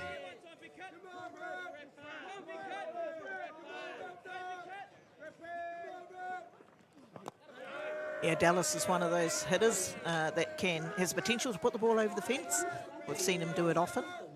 It'd be pretty useful for him to get a safe hit here because it's only the 4th innings and it's only halfway through the game, and 2 runs is not a lot in this game.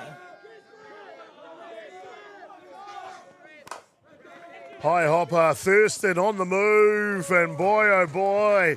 I think Australia were like, you know how you've got a Tane Mumu? Well, guess what? We've got a Jai Thurston. Oh, I've seen him make some outstanding plays in the earlier game today, the 9 o'clock game this morning. I saw him take a diving play, stop the ball, tag the base, get up, throw the out at one, double play. Unbelievable. Yeah, we've really been treated to some special defensive plays here. High level play from the kid from Perth, Western Australia, Jai Thurston, starting shortstop for Australia. This pitch is outside to Leon Lum, the starting centre fielder, strikeout victim back in the first innings.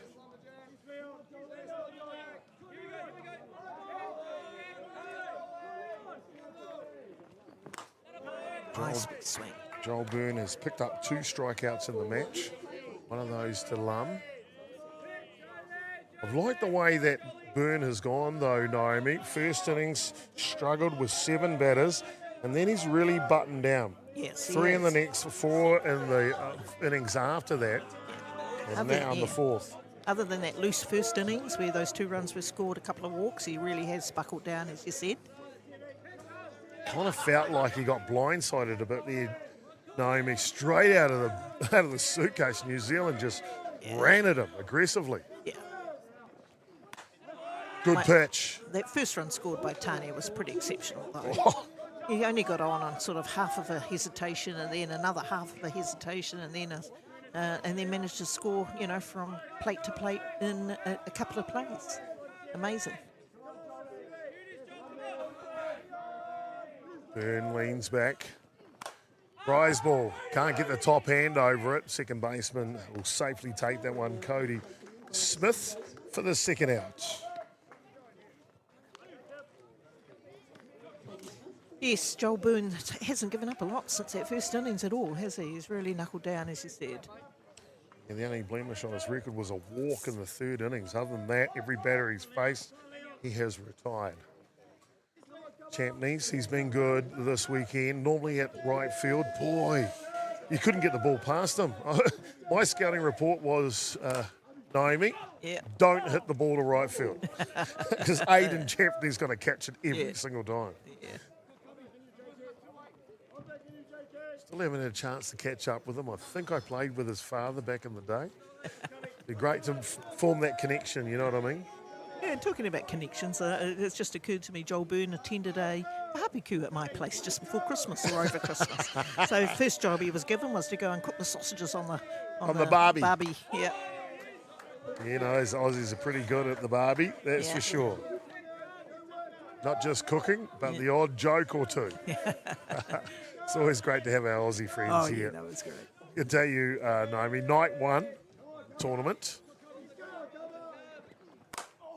Laces this one, it'll go foul over the bullpen. You can see the bullpen's up again for Australia. Corey List warming up just down below camera shot there. So just in case needed, Scotty suddenly's got his relief pitcher up and working. And of course, it's been great to see Joel Byrne as well as Corey List play a bit of softball in the Hutt Valley earlier. There he is, the There he flying is. mullet of Corey List. Queenslander as well. I keep on saying that, Jackie. I'm too biased in rugby league, you see. State of origin, I'm a Queensland fan. I did live in Queensland for a couple of years, a couple of moons ago too. I was saying in hospitality though, we got a chance to catch up with quite a few of the parents from Australia on night 1. And boy, oh boy, what a pleasure that was that evening. This one inside. Let's just say they know how to enjoy themselves. They know how to dance. And they are quite humorous. And they've got some great chants going. Of course, Corey List's mum, Tracy Tick. Yeah, she She's, was there. The most vocal here at the moment. Had her in commentary in the warm-up games in Lower Hutt on Wednesday. This one fouls back. Of course, a big game here. The winner of this will get top billing going to the World Cup next year. It's also touched with a smidge of sadness. It's the last broadcast for softball for the summer for Beyond the Dugout. We've had such a fantastic season. Oh, look, you're live streaming, and I've just watching the action from the secondary school softball. It's been fantastic. It's been such a bonus for softball to have you guys dug out here supporting softball. Quality live streaming. I was actually in Hawaii. I had the whānau watching the game last night, and it was great. I really appreciate that, Naomi. Very kind of you to say, and it's a labour of love. The crew is massive these days. Simply outstanding to have them all here, and we'll thank them at the end of this one for the guys and ladies that worked this event. But throughout the season, something like 200 odd matches broadcasted of softball across New Zealand from the top to the bottom, all the way down to Invercargill and everywhere in between. We have been this year, and promoting this great game of Hoiuka softball. Back to the action now. Bottom of the 4th, 2 away, full count. Inside out swing, and Byrne, he stays steady, he stays strong, and retire them inside. And that'll do us through the top of the fourth innings, ladies and gentlemen. Don't go anywhere. Don't swipe left. Don't click right. I'm not too sure how it works these days. Either way, you want to stay with us. Got a special guest coming in when we come back. It is the Palmerston North City Councillor, Vaughan Dennison, on our return.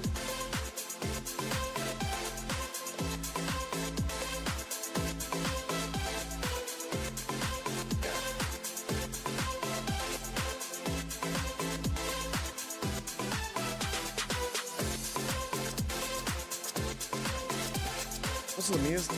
Hey.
No, my hook am I, and welcome back to Papapoi, Palmerston North here. International softball coming to your shores. The first time New Zealand has played on home soil. And it's right here in the Manawatū. The 23 major socks for New Zealand taking on Australia. Locked 2 games apiece in a 5-game series. The winner of this one will get the top billing, go to the World Cup next year, the WBSC U23 Men's World Cup. New Zealand leading 2-0 in the top of the 5th innings. The Aussies, though, we know they're grafters. And there's a real good chance they'll come back. Naomi, they'll send up Nick Coach, Maki Talfa and Lockie Ko 1, 2 and 3 here. As it looks like, apologies, a pinch hitter into the ball game for Nicky Coach. And I was wondering when this guy would come in, Naomi. It is Ethan Goffer because... A ground ball taken care of Golan. We'll get to his prowess this week, but boy, he's been good. That was a nice play by Aaron Golan there, charging the ball, cutting it down. He made quite a difficult outlook pretty easy. Maki Talfa will come in, Lockie Chloe next then, top of the order, Oliver Stewart. As we mentioned, as we went away to ad break, we have a special guest coming in to join us here, Vaughan Dennison, Palmerston North City Councillor and fantastic of softball supporter and ex-Astros Premier Men's player as well. I saw a little photo of you earlier today. Welcome, Vaughan. Thank you, Chopper, and it's great to be here and great to have Trans-Tasman International Softball here at Colquhoun Park. It really is. Of course, Vaughan, you're a big part of the council and, of course, supporting this Manawatū Softball Association with a huge redevelopment of the ballpark back in 2020 when you hosted the WBSC U18 Men's World Cup, and you're seeing the fruition of that now, aren't you? Absolutely. We got the council behind the opportunity to host that World Cup event and upgraded the club rooms right through with the changing sheds, come out to the diamonds, laser leveled, new lighting kit, seating, covering, world-class facilities. Yep. Everything, new fencing, new big home run fence, stadiums in here full time, expanded the deck. I tell you what, the list is massive. We were so impressed with the work that you guys have done. Of course, we just saw Jackie Smith flying off. Oh, yeah, there she goes. See you, Jackie. Thanks for your work this week. Be really good to have you. She'll be looking down on the diamond going, I wonder what the score is. Oh, fantastic, Jackie. But yes, of course, the Palmerston North City Council, fantastic. And again, Palmerston North bid for this event, this Trans-Tasman Oceania Qualifier for the U23 and the Under-18 Test Series. How good? Fantastic. It was at the time we did the World Cup in 2020, it was described at Colquhoun Park as the field of dreams. If you build it, they will come. And again, to have these reoccurring international events, we hosted the top 6 men's teams prior to the World Cup back in 22. Yeah, that's right. 23, because that got deferred. Just recalling the actual year that happened, 22. 22 it was, And then to have this Trans-Tasman relationship being fostered and to realise it here at Colquhoun with the Oceania Qualifier for the 23s in this important game. It's come down to the wire, and then to have the test series with the under-18s, it's been magic. Really, And of course, we love it too, having the D-Sox here, having a 30-member boys and a 30-member girls national development camp here has been incredible to have a weekend of softball here. I saw the local volunteers cooking for all of the teams and feeding all. I remember seeing, I think it was either the U18 or the U23s came in for dinner one of the nights, Naomi, and boy, oh boy, they were like, we need to make them bigger plates. Those kids could eat, but they got it done. And I guess that leads me to the point. You can't do things as Telfer goes down a strike like this without a great volunteer base in the community. Yeah, MSA or Manawatū Softball Association, stand out among a field of their volunteer efforts. And you see it this weekend, particularly in the front end of this tournament when we're challenged with the weather. The grounds crew out there with the sponges and the squeegees and getting it all marked up, kit looking amazing. And then, of course, the caterers and all the event support for WBSC and whatever's needed to be done is no trouble, working always behind the scenes, with pride and with a whole bunch of heart. Whole bunch of heart, a whole bunch of pride as Lockie Coe, the right fielder for Australia, comes in here with 2 outs in the top of the 5th innings. This ground crew, Naomi, at Manawatū, they're like Tane Mumu at shortstop. Unbelievable what they can do to transform these diamonds, especially after the amount of rain we had for the first day and a half. This is an absolute first-class ballpark here. The whole park, the whole complex. When I arrived this morning and saw so many games playing out there, it was such a beautiful sight. But the quality of Diamond One, that dirt out there, and I went out and had a wee look, is just outstanding.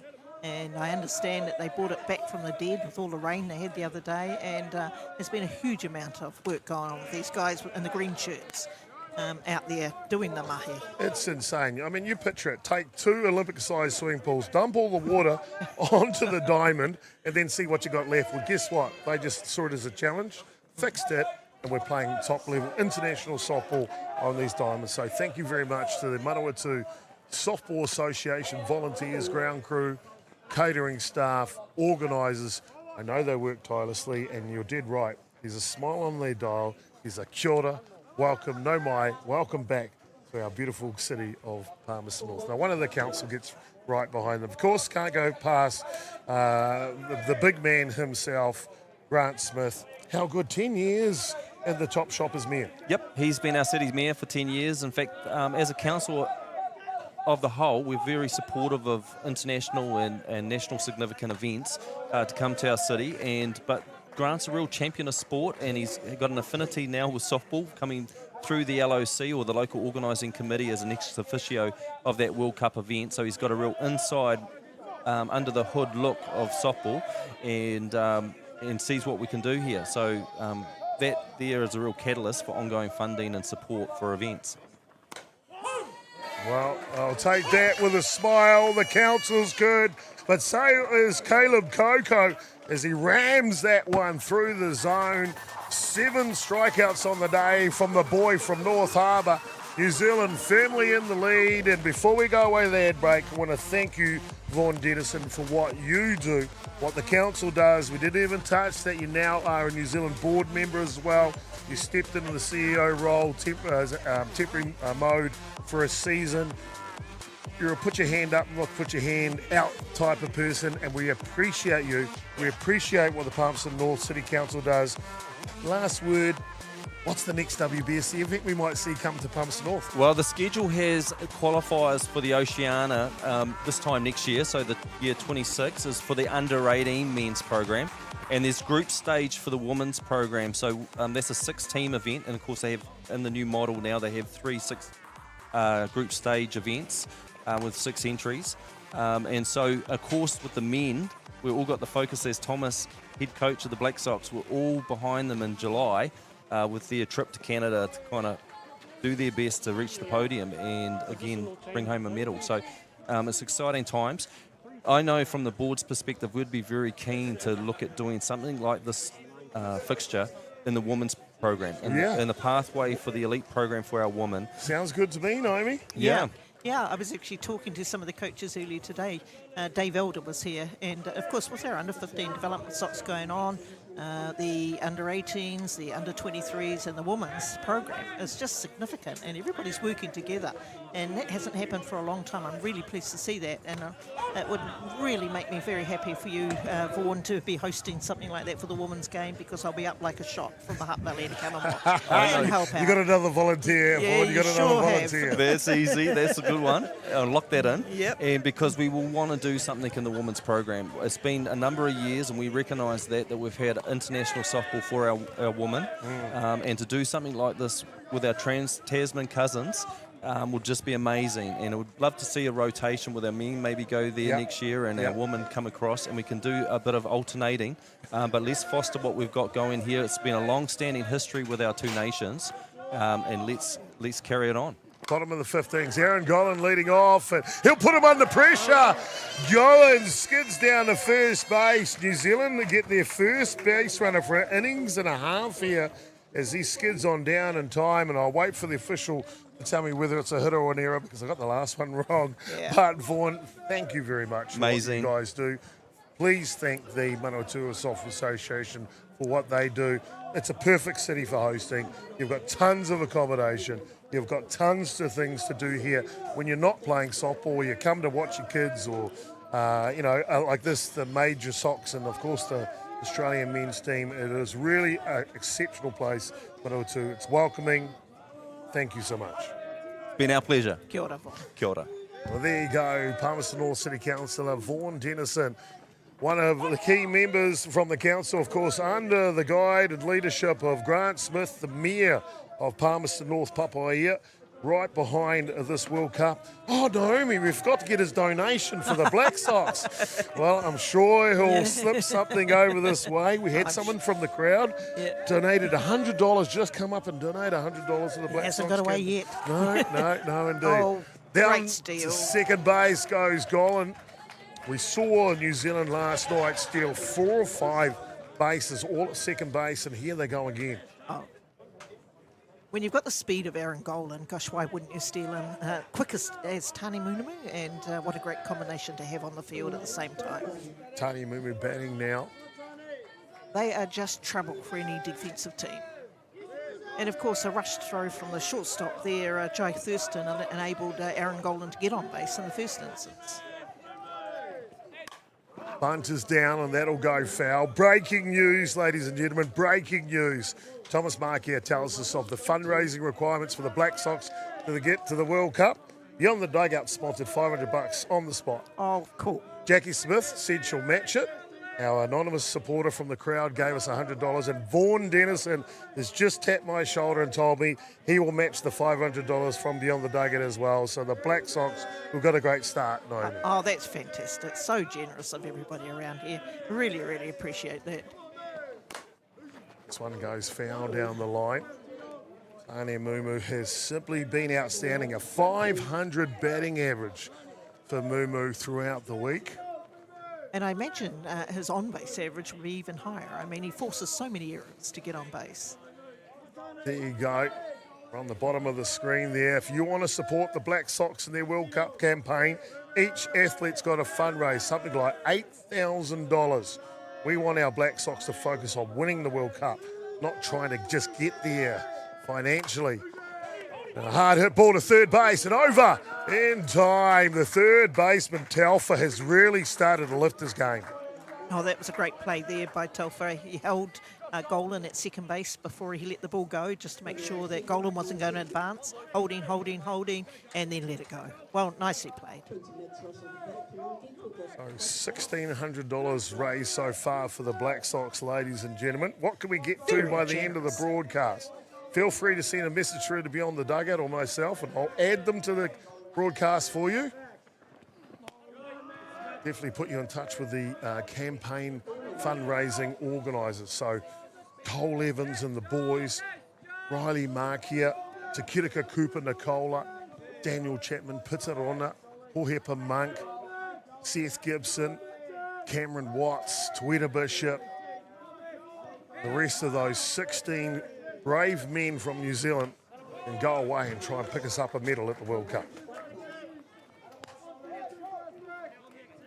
Of course, for the Black Sox, it's much more than just getting a medal. We want to improve those rankings so they're not in the same position. Yes. And that's the same challenge for the women. They really need to improve their rankings so that they're not having to pay out so much money themselves to attend World Championship events. I called this kid the Gladiator last night, Maximus Russell.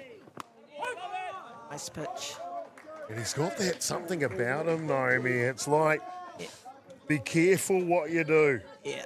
Because I'm ready. I'll stand in this cauldron. You either stand with me or I'm running right through. That's Maximus Russell.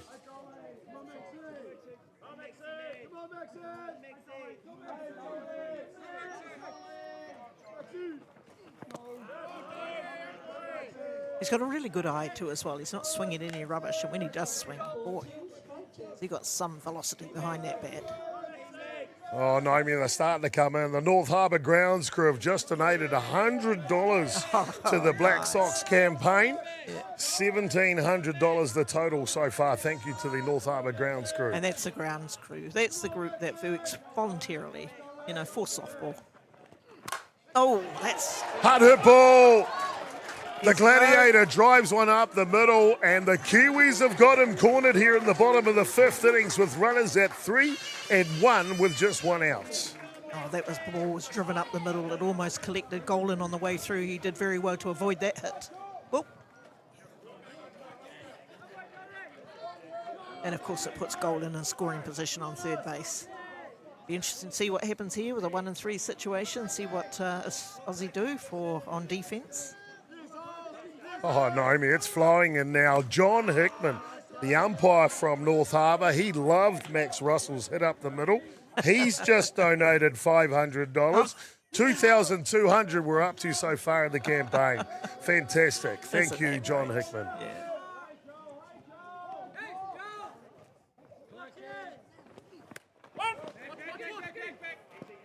Safety squeeze, it looked like Yeah, to me did there, too. Naomi. Yeah, very enterprising. That's an enterprising strategic play. Had it come off, it would have been fantastic. Oscar Clark batting now, walk in the first innings.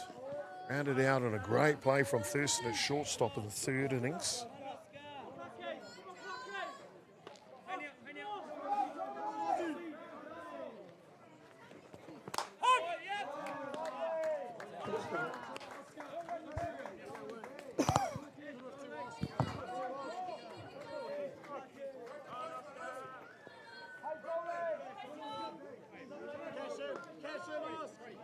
Oscar Clark facing the Australian bird. He goes the other way with this one. Kiwis will cross home plate again, and they trade places. Oh, something's cooking in the kitchen, and he's not finished. Oscar Clark, he's trying to draw him now. They'll throw to 3. It's chaos out there. The Kiwis are running all over the shop. They lead 3-0. Oh, you called it chaos, but it's actually organised chaos. Great play there from our Black Sox boys, tempting the Aussie defence to make a play on them, but also making sure that they were safe at base too as well. Look at that, what a great hit to right field. Oscar Clark is a menace on the base path. Look at him here, Naomi. Yeah, he's coming off, tempting them to make a play on him. Does indeed, forward and back. Throw over there. Yeah. Follow me. Yeah. Take your pick. Yeah. I'm going to get to second base. We might score here. And the Major Sox are leading 3-0 here in the bottom of the fifth innings. And it must be good softball as Ryan Early, the big home run hitter, comes up to the plate here. And a prime opportunity to really put some margin in this game, Naomi. Yeah, it was early. You hit safely to right field in the third innings. He's got a very impressive hitting average at this tournament, 444 I see written down here. Not a bad hitter to have in the box at this time. Runners on 2 and 3.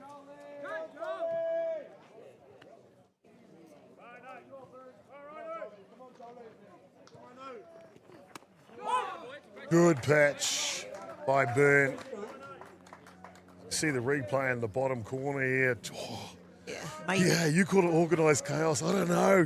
The heads for the Aussies must be spinning right now. Yeah. So in the hole now early, 0-2.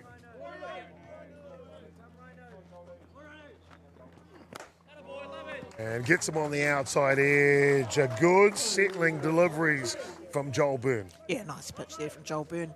Difficult hitter to get out of the way, and he managed to take him on the outside pitch. Well, Well I tell done. you what, the supporters are loving what they're seeing from our Major Sox here today. And of course, they're big supporters of the Black Sox. We talked about a fundraising campaign to get our Black Sox to the World Cup. Big swing on that first pitch from Trey Wildboar. And I can tell you, our total is up to $2,700. Northside Plumbing, a great supporter of the broadcast, has donated $500 to the Black Sox. Naomi, how good. That's amazing. They're coming in quick now. 2-7 we're up to. I think you should run one of these things every time you do a broadcast. Gosh, people are so generous and so supportive of softball. It's fantastic. It's a Beyond the Dugout telethon edition of the Major Sox versus Australia. Oceania Qualifier. Why not? It's for the best thing of sport, isn't it? 2-7 we're up to, ladies and gentlemen. Let's keep on going. Wild ball ready. Good pitch. Just below the zone. We've seen this from the starting pitcher for Australia, Joel Byrne, haven't you? He's had some pressure against them. The crowd has enjoyed what they've seen here today, but he seemed to find a way to respond as well. Oh, look, he's always come back strongly. He's under a bit of pressure at the moment, but he's looking pretty composed out there. This one gets dived. Oh. He's had a couple of those today, can't find it. Yeah. And they'll call time to make sure he's okay here. Maybe a cross-up with the runner at second base. Yeah, I think so. He seemed to lose sight of the ball and missed it that way. It was a bit unusual. I know that if it was Mumu or Golden out there, they probably would have scored on something like that. But here we go. We've still got runners in 2 and 3. Oh, Naomi, another donation has come in, this time from Auckland's Queen City Law. Wow. The lawyers there at Queen City Law have donated $300. A fantastic achievement for the Black Sox. We're up to 3,000 Oh, there now. you go. Hard hit There you ball. The donations flow, and so do the runs Yes. for the New Zealand Major Sox. It's Trey Wildball this time. Drives it up the middle to plate 2, and they lead the ball game 5 runs to 0. Oh, look, wasn't that fantastic? Straight up the middle. Couldn't have asked for a better hit to score 2 runs off that hit. Well done. Wow. Simply outstanding. Simply outstanding. I think the Kiwis can feel the love coming in around the country, can't they, Naomi? Yeah. And that'll bring in a pitching change for Australia. And I can tell you, guess what? Queen City Law, they are not going to give us $300. They've changed their mind. They're making it $800, $3,500 we're up to now. Unreal, ladies and gentlemen. The Kiwis are leading 5-0, and we've got ourselves $3.5 grand for the Black Sox so far. Keep them coming in. We'll be right back after this pitching change.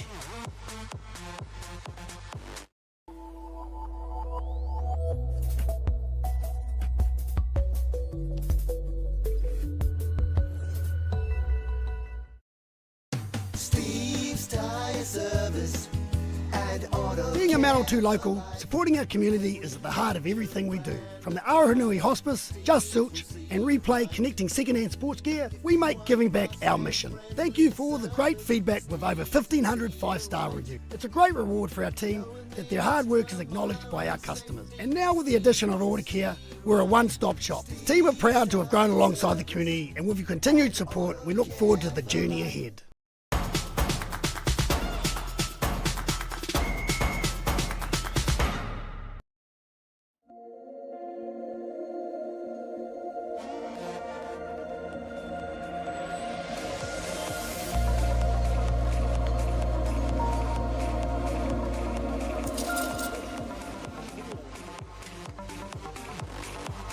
Welcome back, ladies and gentlemen. What a game here. The rubber match between Australia and New Zealand. The series is locked up at 2 wins apiece. The winner of this one will get top billing from Oceania going to the World Cup next year at the WBSC U23 Men's World Cup. New Zealand come out early.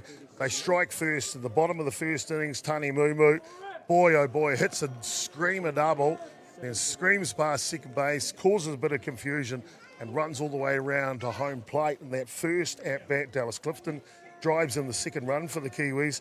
Fast forward now to the bottom of the 5th innings. Oscar Clark with some nifty play drives in a run. And then Trey Wildball comes good, Naomi, drives in 2. They lead 5-0 now. Yeah, I mean, I think it was a really good change to bring Corey Liston here. I think Joel Byrne did a great job. He almost had the 3rd out, but he didn't. Trey Wildball drove it up the middle, scored 2 runs.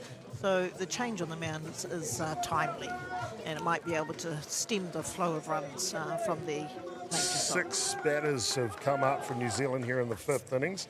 Dallas Clifton now will follow the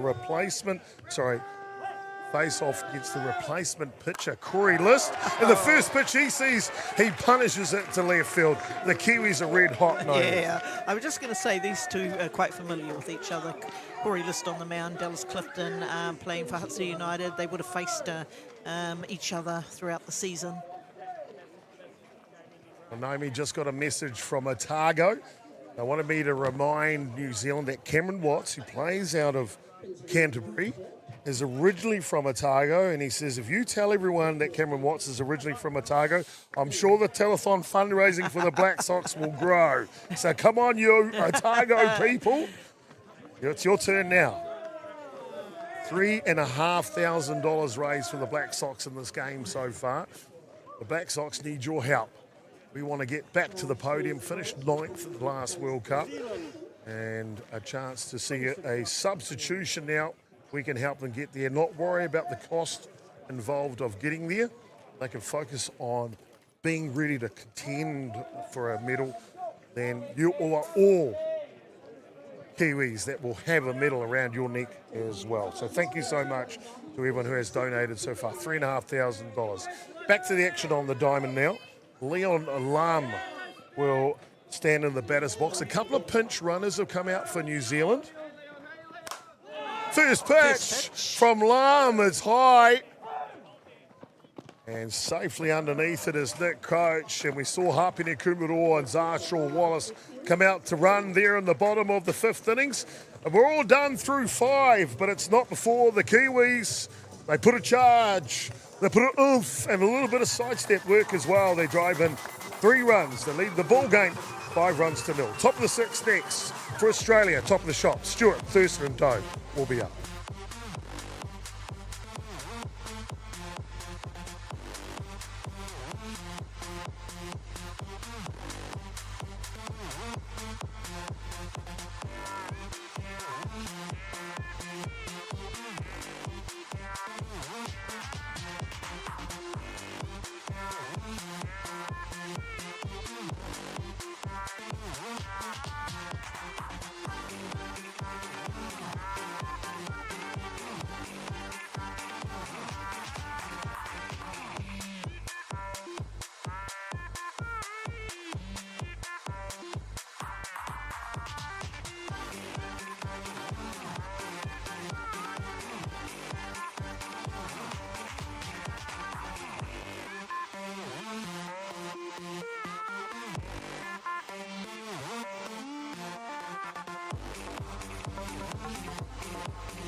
No mai, hoki mai, and welcome back, ladies and gentlemen, to Palmerston North here, International Softball on New Zealand shores for the first time in 3 years, brought to you by the Palmerston North City Council, Manawatū Softball Association, of course, presented by Softball New Zealand here. U23 Men's Oceania Qualifier, looking for the top spot. The winner of this game will be number 1 coming out of Oceania. They'll both go to the World Cup next year.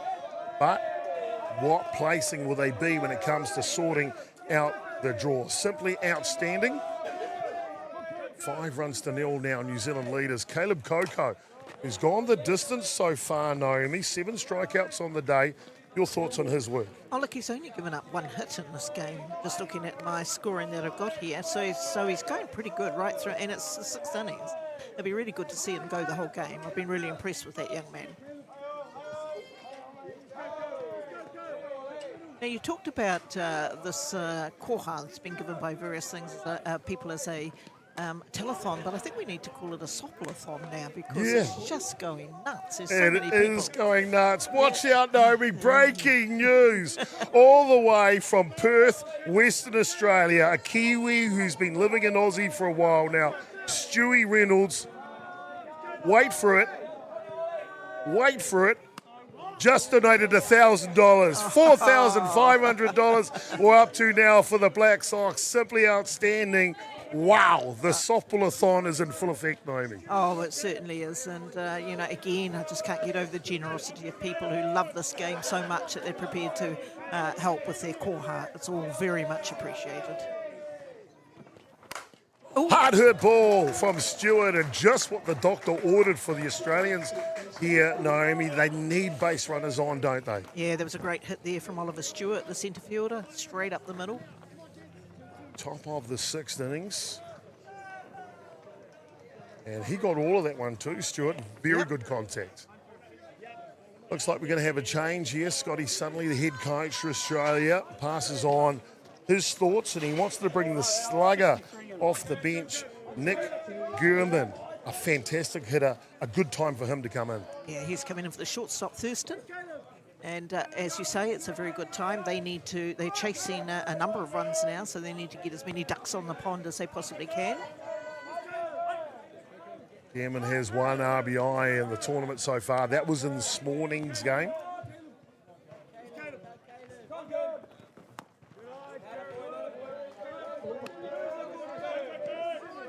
If you just joined us, it's been a heck of a ball game here. Series is tied at 2 apiece. The rubber match between New Zealand and Australia here in the U23 men's division. WBSC Oceania Qualifier for the World Cup. Nice. This one cuts inside. Yeah, what a beautiful cutter. Certainly was. Dicing that one through, 1-1 the count now. It's been a real test for Coco, this one. New Zealand off to a hot start in this game. 2 runs in the bottom of the 1st innings. 5 just now in the bottom of the 5th.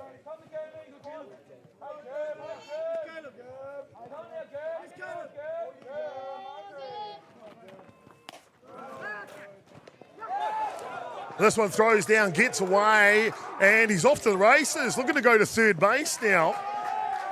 Stewart has got the dugout for Australia up. Yeah. And there was an attempted pick-off there by catcher Jacob Lee. Unfortunately, the throw was a little bit wide, and so the runner was able to scamper all the way from 1st base to 3rd.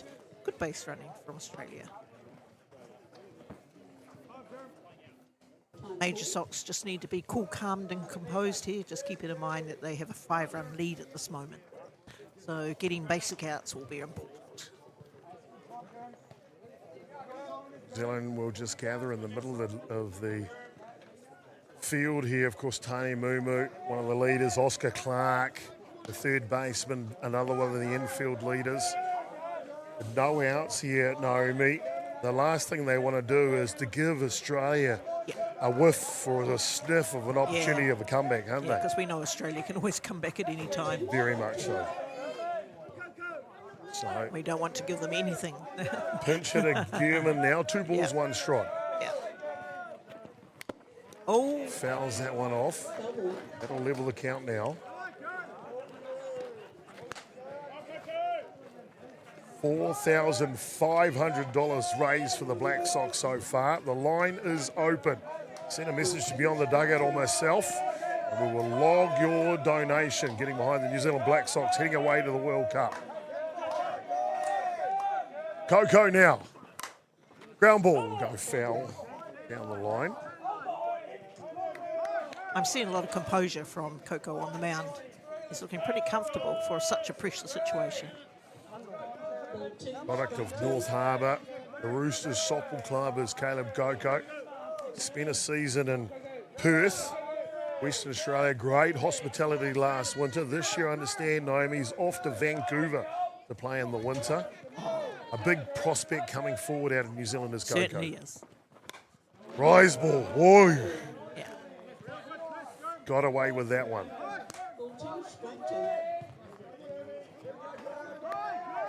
I like the way the infield just come in a little bit closer, just have a wee chat to the pitcher, acknowledging the pressure that's there, giving him the encouragement that he needs.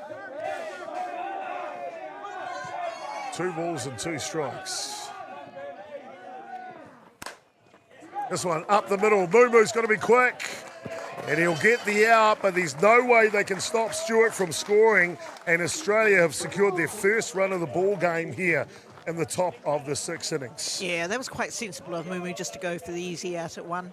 He could have made a play at the plate, but he may not have got it. And Australia have scored 1 run, but they're still chasing the ball.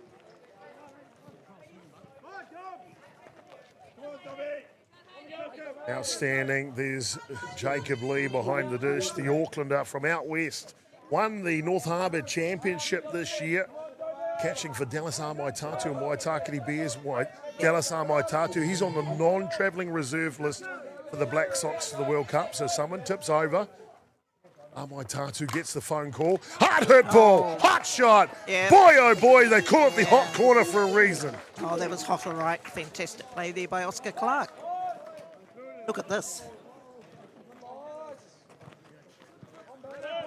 I can only imagine how quickly that ball was travelling and how quick his reactions have to be to pull it in. Simply outstanding.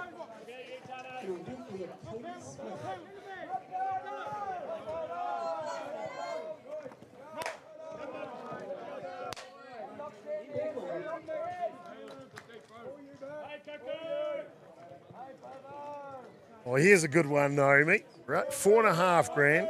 John Hickman, who's donated $500, has said every strikeout Caleb Colquhoun gets in the game, he'll donate another $100. He's at 7 strikeouts. Harder ball! And Boston Low lifts it out of the yard.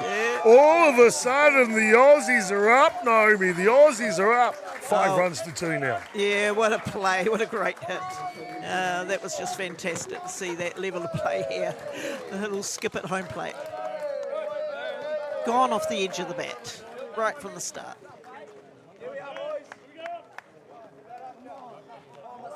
Well, that makes the game interesting.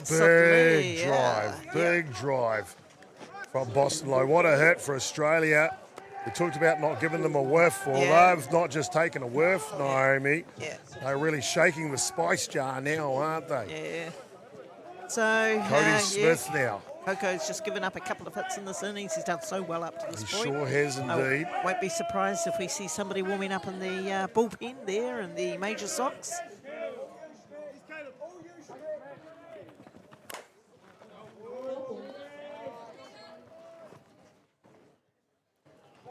Just to finish off, John Hickman, he's donating $100 for every strikeout. So he's already donated $500. Caleb Colquhoun's thrown 7 strikeouts today already, so he's up to $1,200. How good is John Hickman? Oh, he's a good man. $5,200 the total so far.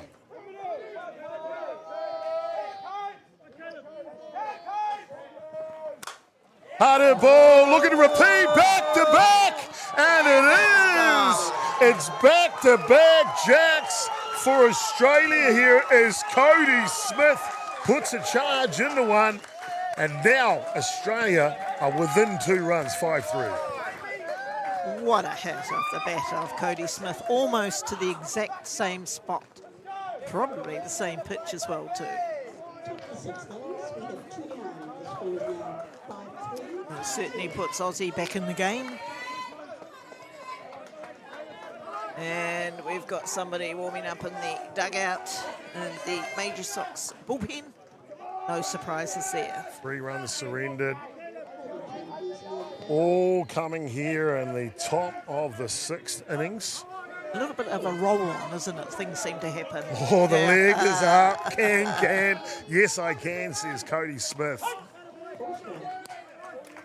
Oh, I love these Aussies, Naomi. Yeah. Boy, they can play good softball. Oh, they'll never lay down. Oh, the World Cup with the Black Sox against Australia. I can't wait for that one too. Yeah. 2 outs here, top of the 16s. Hard hit ball. Mumu's there.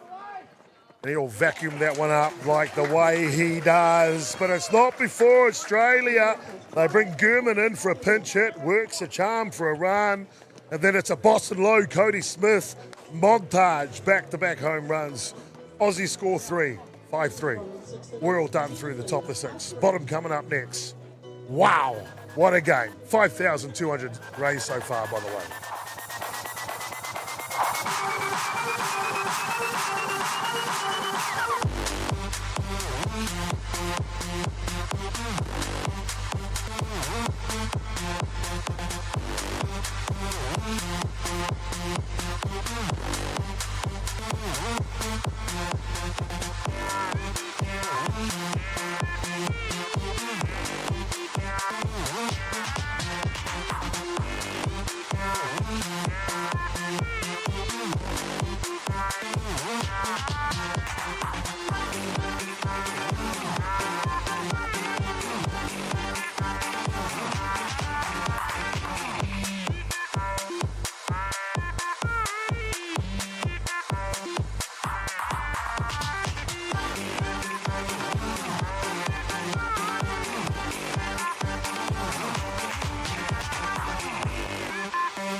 If you can, we can. Cody Smith back-to-back home runs with Boston Low have made this a real ball game here now. As there's only a 2-run ball game going into the bottom of the 6th innings. 5 runs to 3. New Zealand leading, and the dugout is up, ladies and gentlemen. The dugout is up on the Kiwi side. Jacob Lee, Aaron Gollan, and Tani Mumu will be the first 3 batters that will face the relief pitching for Australia. Corey List into the ball game. Yeah, the tense time of the game with the Kiwis just leading by 2 runs. It's still anybody's game right here. Just watching the playbacks before their chopper, there's a family having a picnic lunch out there in left field. They had a bit of a treat having 2 automatics hit into their picnic party in quick succession. They would have had a fine view of the game. Simply outstanding. Beautiful. Bring your family down. International softball. Deciding match, and Jacob Lee dispatches his offering out to centre field. The Kiwis are on again.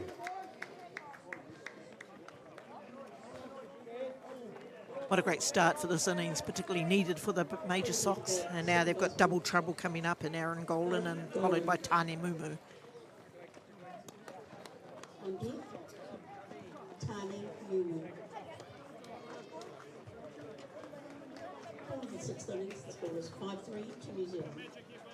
Pinch runner running out, number 9, Colquhoun Bailey. Colin Bailey. Replacing hitter Jacob.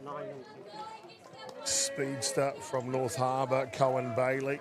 Gets an opportunity to come out and don the black jersey. And the decider match here, right down to the wire. New Zealand lead by 2 in the bottom of the 6th innings.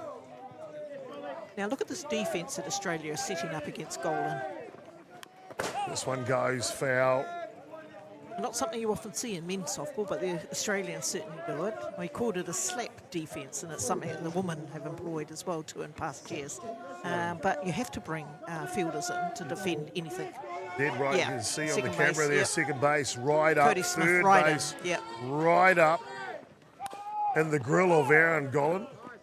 Because the reality is, if they don't pick it up early, they're not going to get him out at 1 anyway. So, you know, really good strategic play there by Australia. They did this to Gollan last night. What did he do? He jammed it to the ground and bounced it over the second baseman, Smith. I'm like, what do we do? Especially when he's got all of those tools. This one fouls off. Youngster out of Wellington. Only with Miramar, I understand these days with Pornicky Calburnie. I believe they've got also, they're about to announce it, Pornicky Calburnie have got a darts fundraising evening. If you're in the Wellington region for the Black Sox coming up. Nice. We're up to $5,200 here raised so far in the broadcast. If you'd like to donate, send the message. What a handy player to have at the ninth place in the batting order here, Aaron Gollan. 1-2 the count now. Off and running, Bailey. Ooh, and he goes around the back door. Oh, got him now. And this is the base, can't get back to it. Yeah. Young Jai Thurston playing a game of tag. Yeah. What a shame. I think they missed him on the tag, but he went too far past the base. Missed him there and fell off the base. So got him second time round. Allen's still at the plate. This one's outside, and Dobe is squeezing the heck out of the rubber on that ball. Oh, he wanted it. Full count now. Full count for 3, strike 2.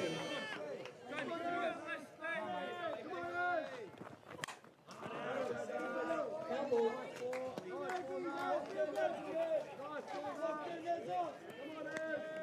Oh, we've just got a message in from John Hickman. He's donated $1,200 so far, $500 and $100 for every strikeout Caleb Coco throws. He's challenged Northside Plumbing to match it. We'll find out. They've already donated $500 Northside Plumbing. We'll find out. And a walk issued to Aaron Gollan. Boys at North Harbour having a bit of fun up there by the sounds of things. Yeah, Lorena. great North Harbour support. Obviously tuning into the great live streaming that you've got here, Chopper. I see you put up some outstanding figures for views for this tournament. Yeah, Outstanding ladies figures. and gentlemen, through the first 2 days, even with all the rain, 5 games only.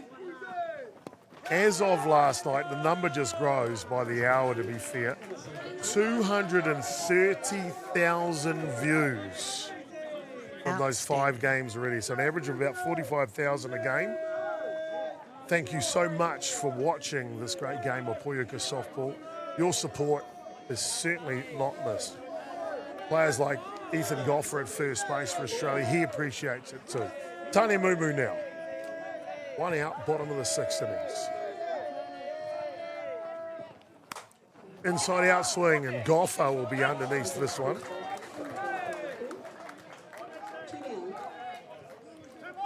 2 down and a runner still in the scoring position at second base. It's Aaron Gollan. Brings in The Maximus. Gladiator, Yeah. Maximus Russell, has been trouble with a capital T. A single to centre fielder in the first innings, grounded out to third in the third. But in the 5th innings, another single to centre field. So 2 from 3 today, the Gladiator Russell.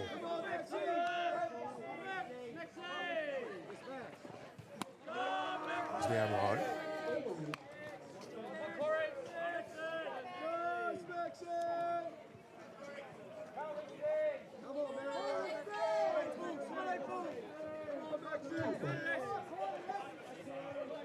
Talking about young Aaron Gollan on second base. His granddad, Graham Gollan, just lives down the street from me in Stokes Valley. I'm sure Golly's here watching the games as well. Big I know swing. they've got those windmill turbines, as Carl McElroy watches on in the hills here, but I felt the wind off the bat of Max Russell just then. Wow. Good to see this take a little bit of pace off that ball. Have a picture of his Corey List. Tries a hard drop ball but misses the location. He touched on Graham Gollan, another great stalwart of the game. Of course, the grandfather of young Aaron at second base you mentioned, but 2 fine pitchers, David and Carl. Carl representing New Zealand on a number of occasions, winning a World Cup in 2000.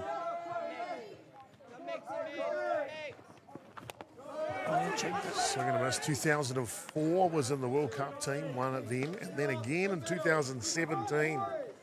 13 years between gold medals for Carl Gollan. So the pedigree of the Gollans is good, that's for sure. Oh, we always talk about families in this game, don't we? And the Gollans are an outstanding family who've contributed over decades. Runner on two. Two down. Here comes the 2-2. There goes foul. Yeah, Corey List having to work really hard to get the ball past Russell.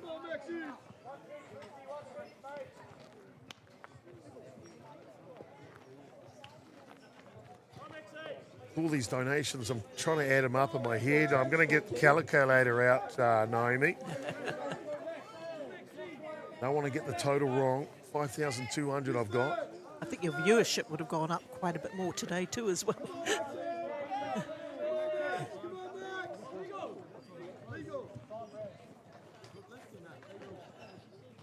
And Corey List quite rightly steps back.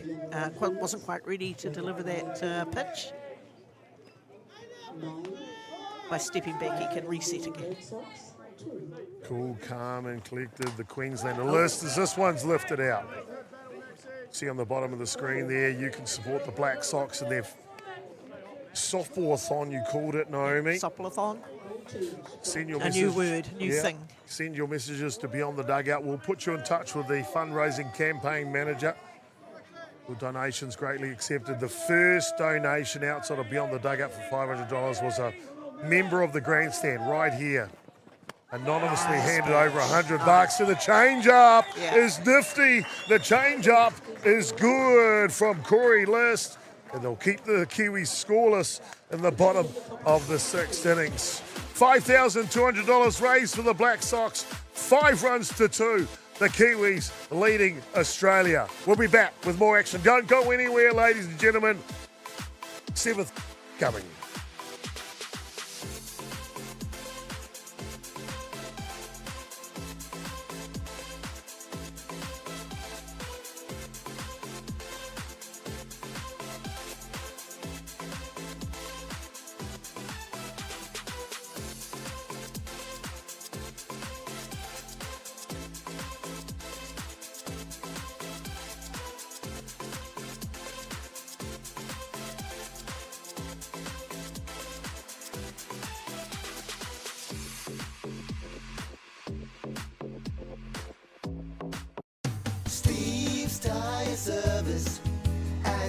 Being a Manawatū local, supporting our community is at the heart of everything we do. From the Aotearoa Hospice, Just Silch and Replay connecting second-hand sports gear, we make giving back our mission. Thank you for all the great feedback with over 1,500 5-star reviews. It's a great reward for our team that their hard work is acknowledged by our customers. And now with the addition of Order Care, we're a one-stop shop. The team are proud to have grown alongside the community, and with your continued support, we look forward to the journey ahead.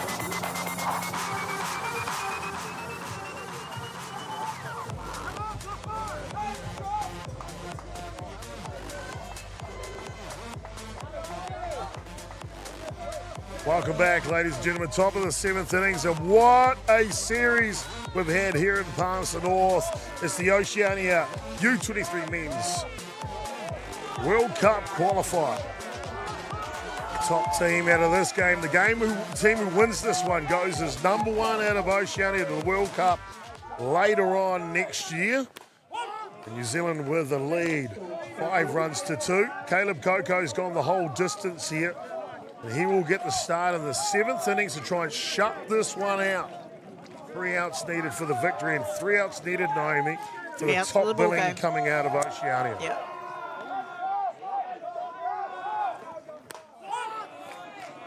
Coco started with 2 very good pitches. Really good that he. It's really important that he has a good start on this first batter in the box. Ethan Golfer came in to pinch hit in the 5th innings, grounded out to the second baseman. He gets another opportunity right here in the clutch part of the game, top of the 7th innings. Coco lays one down, and the defense is good from the pitcher from New Zealand. Nicely played there by Coco for the first out of this important innings. Very mature, composed play.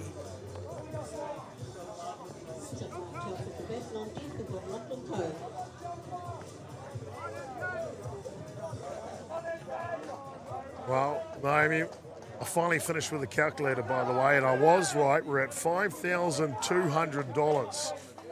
Oh, that's amazing. It is indeed. I have some good news, though. We're not finished. Wow. Maki Taufa, 2 strikeouts today in the 3rd and the 5th. Well, John Hickman challenged Northside Plumbing. $100 for every strikeout from Caleb Coco. Well, Northside Plumbing have challenged beyond the dugout. I'll go your halves, Chopper. So it's $350 each, or whatever the half total of. So that's another $700 to the kit. We're at $5,900 so far. Ground ball to first base. The Kiwis are 1 out away from the top billing out of Oceania. You're doing really well, Chopper, to be adding up all of that money coming in and keeping in touch with what's happening out on the field. But really pleasing to see Caleb Coco come back really strong in the top of the 7th.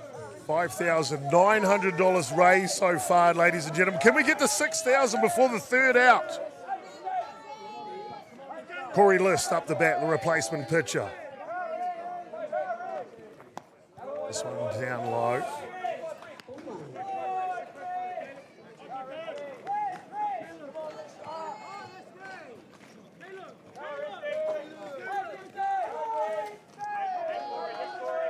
Coco's thrown a heck of a ball game. List is coming as a relief pitcher. Now his turn to bat.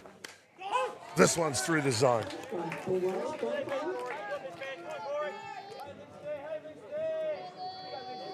Number 1 team out of Oceania is on the line right here. 1-1 the count. 2 outs. And those all-important ranking points.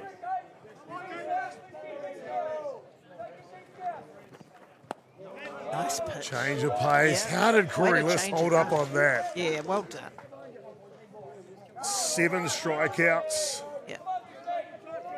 Oh, we're through 6,000. Hawke's Bay Pumas have donated $100, ladies and gentlemen. Now we just need the major shocks to close it out.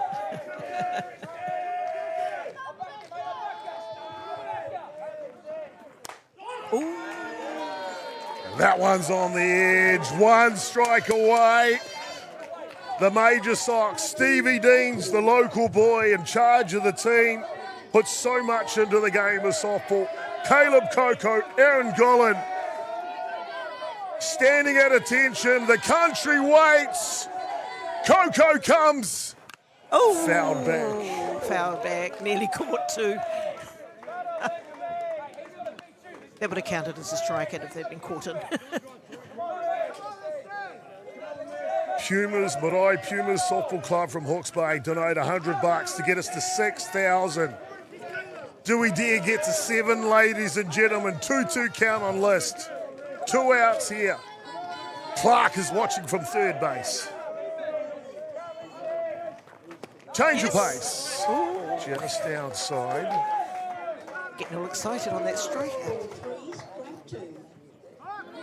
Not only a strikeout to finish the game, but a strikeout to bring the proceeds up. Stewie Reynolds has offered another $100. 6,100 now. Coco takes a breath, looking to clinch it for New Zealand. Hard hit ball, but it'll go foul down the line. Oh, Corey List is not making it easy, is he?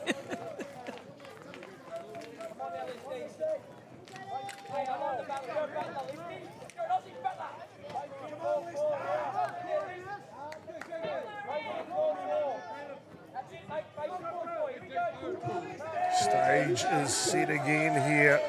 Dallas Clifton's been good. Drove a run in the 1st innings for New Zealand. Coco looking to go the distance. Yep.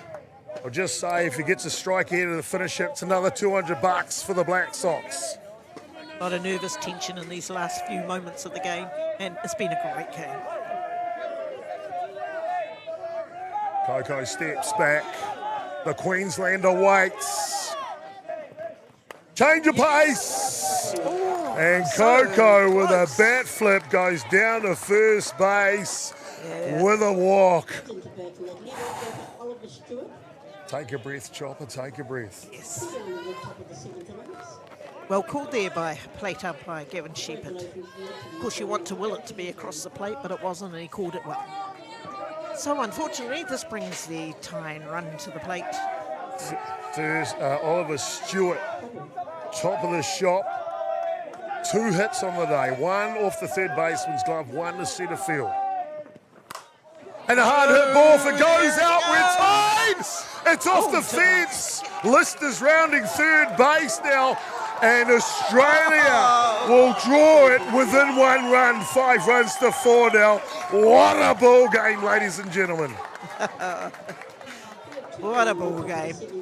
I nearly called it, but I'm glad I didn't. It hit the fence, bounced back in, and that keeps the Tyne run at second base. Top of the shop, Oliver Stewart. Talk about clutch hitting. RBI double to centre field, and you can hear an applause. The big man walks off. Stage exit left. Caleb Coco, 6.2 innings of work, 7 strikeouts. That's $1,400 by the way. And he will give way to the new pitcher for New Zealand, Trey Wildbore. We'll be back shortly, ladies and gentlemen. It's a 1-run ball game. Woo! Down to the wire. 5-4, Kiwis in the lead. Back soon.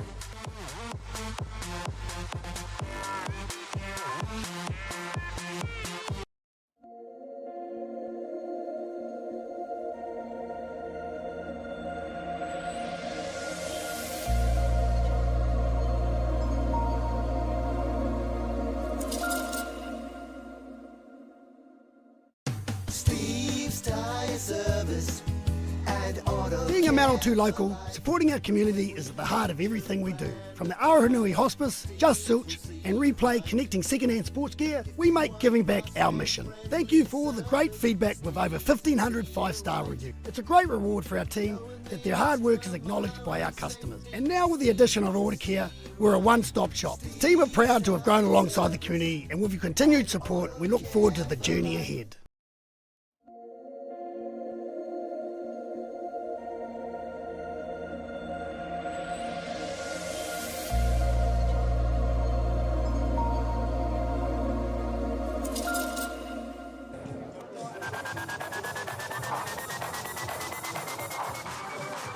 Welcome back, ladies and gentlemen. The theatre is set. This one's going down to the wire.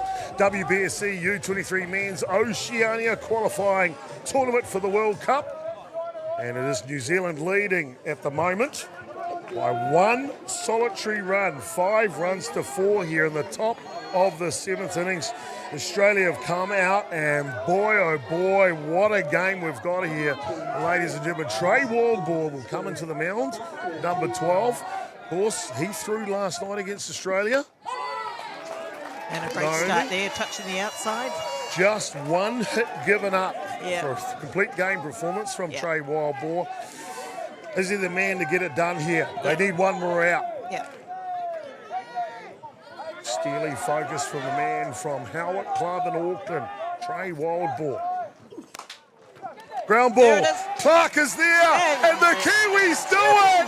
The Kiwis do it. They win the championship here. They are the #1 ranked team coming out of Oceania. They win 5 runs to 4. Naomi, what a game. Oh, what a game. What a game of action right from the very beginning when Tane got that, Mumu got that in the park home run. Lots of hitting action, 2 balls over the fence, pressure plays all around. Big ups to the young man, Wildborn, coming in that pressure situation just to get that last out for the ball game. What a game between Australia and New Zealand. An absolute pleasure to watch. Naomi, I'm going to come back to you for the Beyond the Dugout broadcasting player of the match. And it will be the series here this weekend. Simply an outstanding game. The spirited by Tane Mumu in the top of the first innings. Not in the parker, but he caused chaos at second base and skidded around. And his initial hit, as you see a replay of it right here, Dallas Clifton drives in another one for the Kiwis in the bottom of the first innings. As the applause comes out from the crowd. 3 runs from the Kiwis in the bottom of the 5th innings. A big moment for New Zealand. And then the 6th, Aussie said, we ain't finished here, buddy. We ain't finished here. They get an RBI from Thurston, home run back-to-back from Lowe and Smith, and then theatrics in the top of the 7th innings. Naomi with another run from Stewart this time, driving it in for Australia. And we finish 5 runs to 4. Caleb Colquhoun goes 6 2/3 of the innings, 7 strikeouts, a great performance from the boy from North Harbour for Trey Wildball, comes in to get the last out. Naomi, the Beyond the Dugout broadcasting player of the game. Full credit to Australia for coming back in the latter stages, making it really exciting here. There's only one player that, well, actually there's a number of players there from the Major Sox, but there's one that stands out who set the scene right from the very beginning with his outstanding in the park home run, and that has to be Tyre Mumu, who's had an outstanding tournament over the last couple of days for the Major Sox. So my man of the match, Tyre Mumu. Tyre Mumu, ladies and gentlemen, is the Beyond the Dugout broadcasting player of the match, and he deserves it with an outstanding performance in the final here. He drives in the first run. He was outstanding defensively and offensively for New Zealand all the way through. And boy, oh boy, what a pleasure to call his games this weekend. But what a weekend it has been, Naomi. It really has been simply outstanding. Of course, the fundraising for the Black Sox in the last game. Justin from Whangarei, the Onarahi native, has donated $100. That takes our total, a grand total so far. Let me make sure I haven't got it wrong here. $6,200 raised for the Black Sox, Naomi, right here. What a weekend, what a spectacle of international softball. Oh, look, Chopper, you've really set a standard here. You've got a new thing called a Soplathon, and I'd really like to see this happen every time you do a live stream. But your viewing numbers have just been outstanding, and that comes off the back of what was a really, really outstanding game, full of action, full of maturity. I'm really pleased for these young fellas, going forward into their next World Championship, and that was a great performance from the whole team. Naomi, we saw our developing Sox under-15 boys squad, under-15 girls squad in attendance this weekend. How good? Oh, yeah, absolutely. A large number of players here, boys and girls, and also been given the opportunity to come and watch this standard of play. Big ups there to Soccer New Zealand board for putting together this event. A huge ups, for all those people to develop and watch great softball. A huge big ups to Manawatū Softball Association and also Palmerston North City Council for their investment in softball in Poiuka and the Manawatū. We're starting to see some really great things happen for our game. Thank you so much to the Palmerston North City Council and the host, the Manawatū Softball Association. Simply outstanding. Thank you for watching this weekend. It's been our complete pleasure on behalf of Beyond the Dugout. And please excuse my back. I want to read out every one of those people who donated to our Black Sox. They head away in July to Prince Albert, Canada. Thomas Markey's named 16 brave men. Yeah. They're aiming for the podium, Naomi. Yeah. Can they do it? Oh, of course they can do it, and it's great to have the softball community get behind this team. They've got a really important series to try and bring up those world ranking points that we keep talking about, and they've got the team to do it. So good luck to the Black Sox at your World Championship event. Please excuse my back. $6,200 raised. Beyond the Dugout, they're in for $850. Thank you to Beyond the Dugout. John Hickman, he's in for $1,200. Thank you, John Hickman. Well done. Stewie Reynolds from Perth, $1,100. Thank you to your contribution to the Black Sox. Queen City Law, $800. I know Mr. Beveridge, he'll probably tip it up a little bit more now. Someone else has put more in. But thank you, Queen City Law. Northside Plumbing, they're in for $850. Thank you, Craig Fuller and the team over there. We respect what you do for the game of softball. Of course, the Palmerston North City Councillor, Vaughan Dennison, he was in with us. He's pledged $500 to the cause as well. Thank you, Vaughan Dennison. And then our anonymous donation, that came in first. Yeah, came in first. Someone from the grandstand gave us $100. Thank you. Gave you an idea to get started. Look what happened. Fantastic indeed. The North Harbour Grounds crew, they have put in $100 as well. Thank you for what you do for our great game of softball. Jackie Smith, she's on a jet plane heading home. Her and Dean Rice are going to donate $500 as well. Thank you, Jackie Smith. And the Hawke's Bay Pumas, $100. And the last one to come in, I'll check my phone one more time, was the Onarahi natives from Whangarei with $100. Oh. That takes us to a grand total of $6,200 Oh, raised for the New Zealand Mighty Black Sox as they head away to the World Cup. Naomi, and excuse me, but I want to thank our crew next. Yeah. We've had a fantastic crew. Adrian's going to put the graphic up on the screen so I don't miss anyone here. They were brilliant this week, and it takes a village, Naomi, and you know that. They simply are outstanding. We see the replays from this great final here. Yeah. Damien Collins, my man, I can't do it without him. We're like kindred saints, really.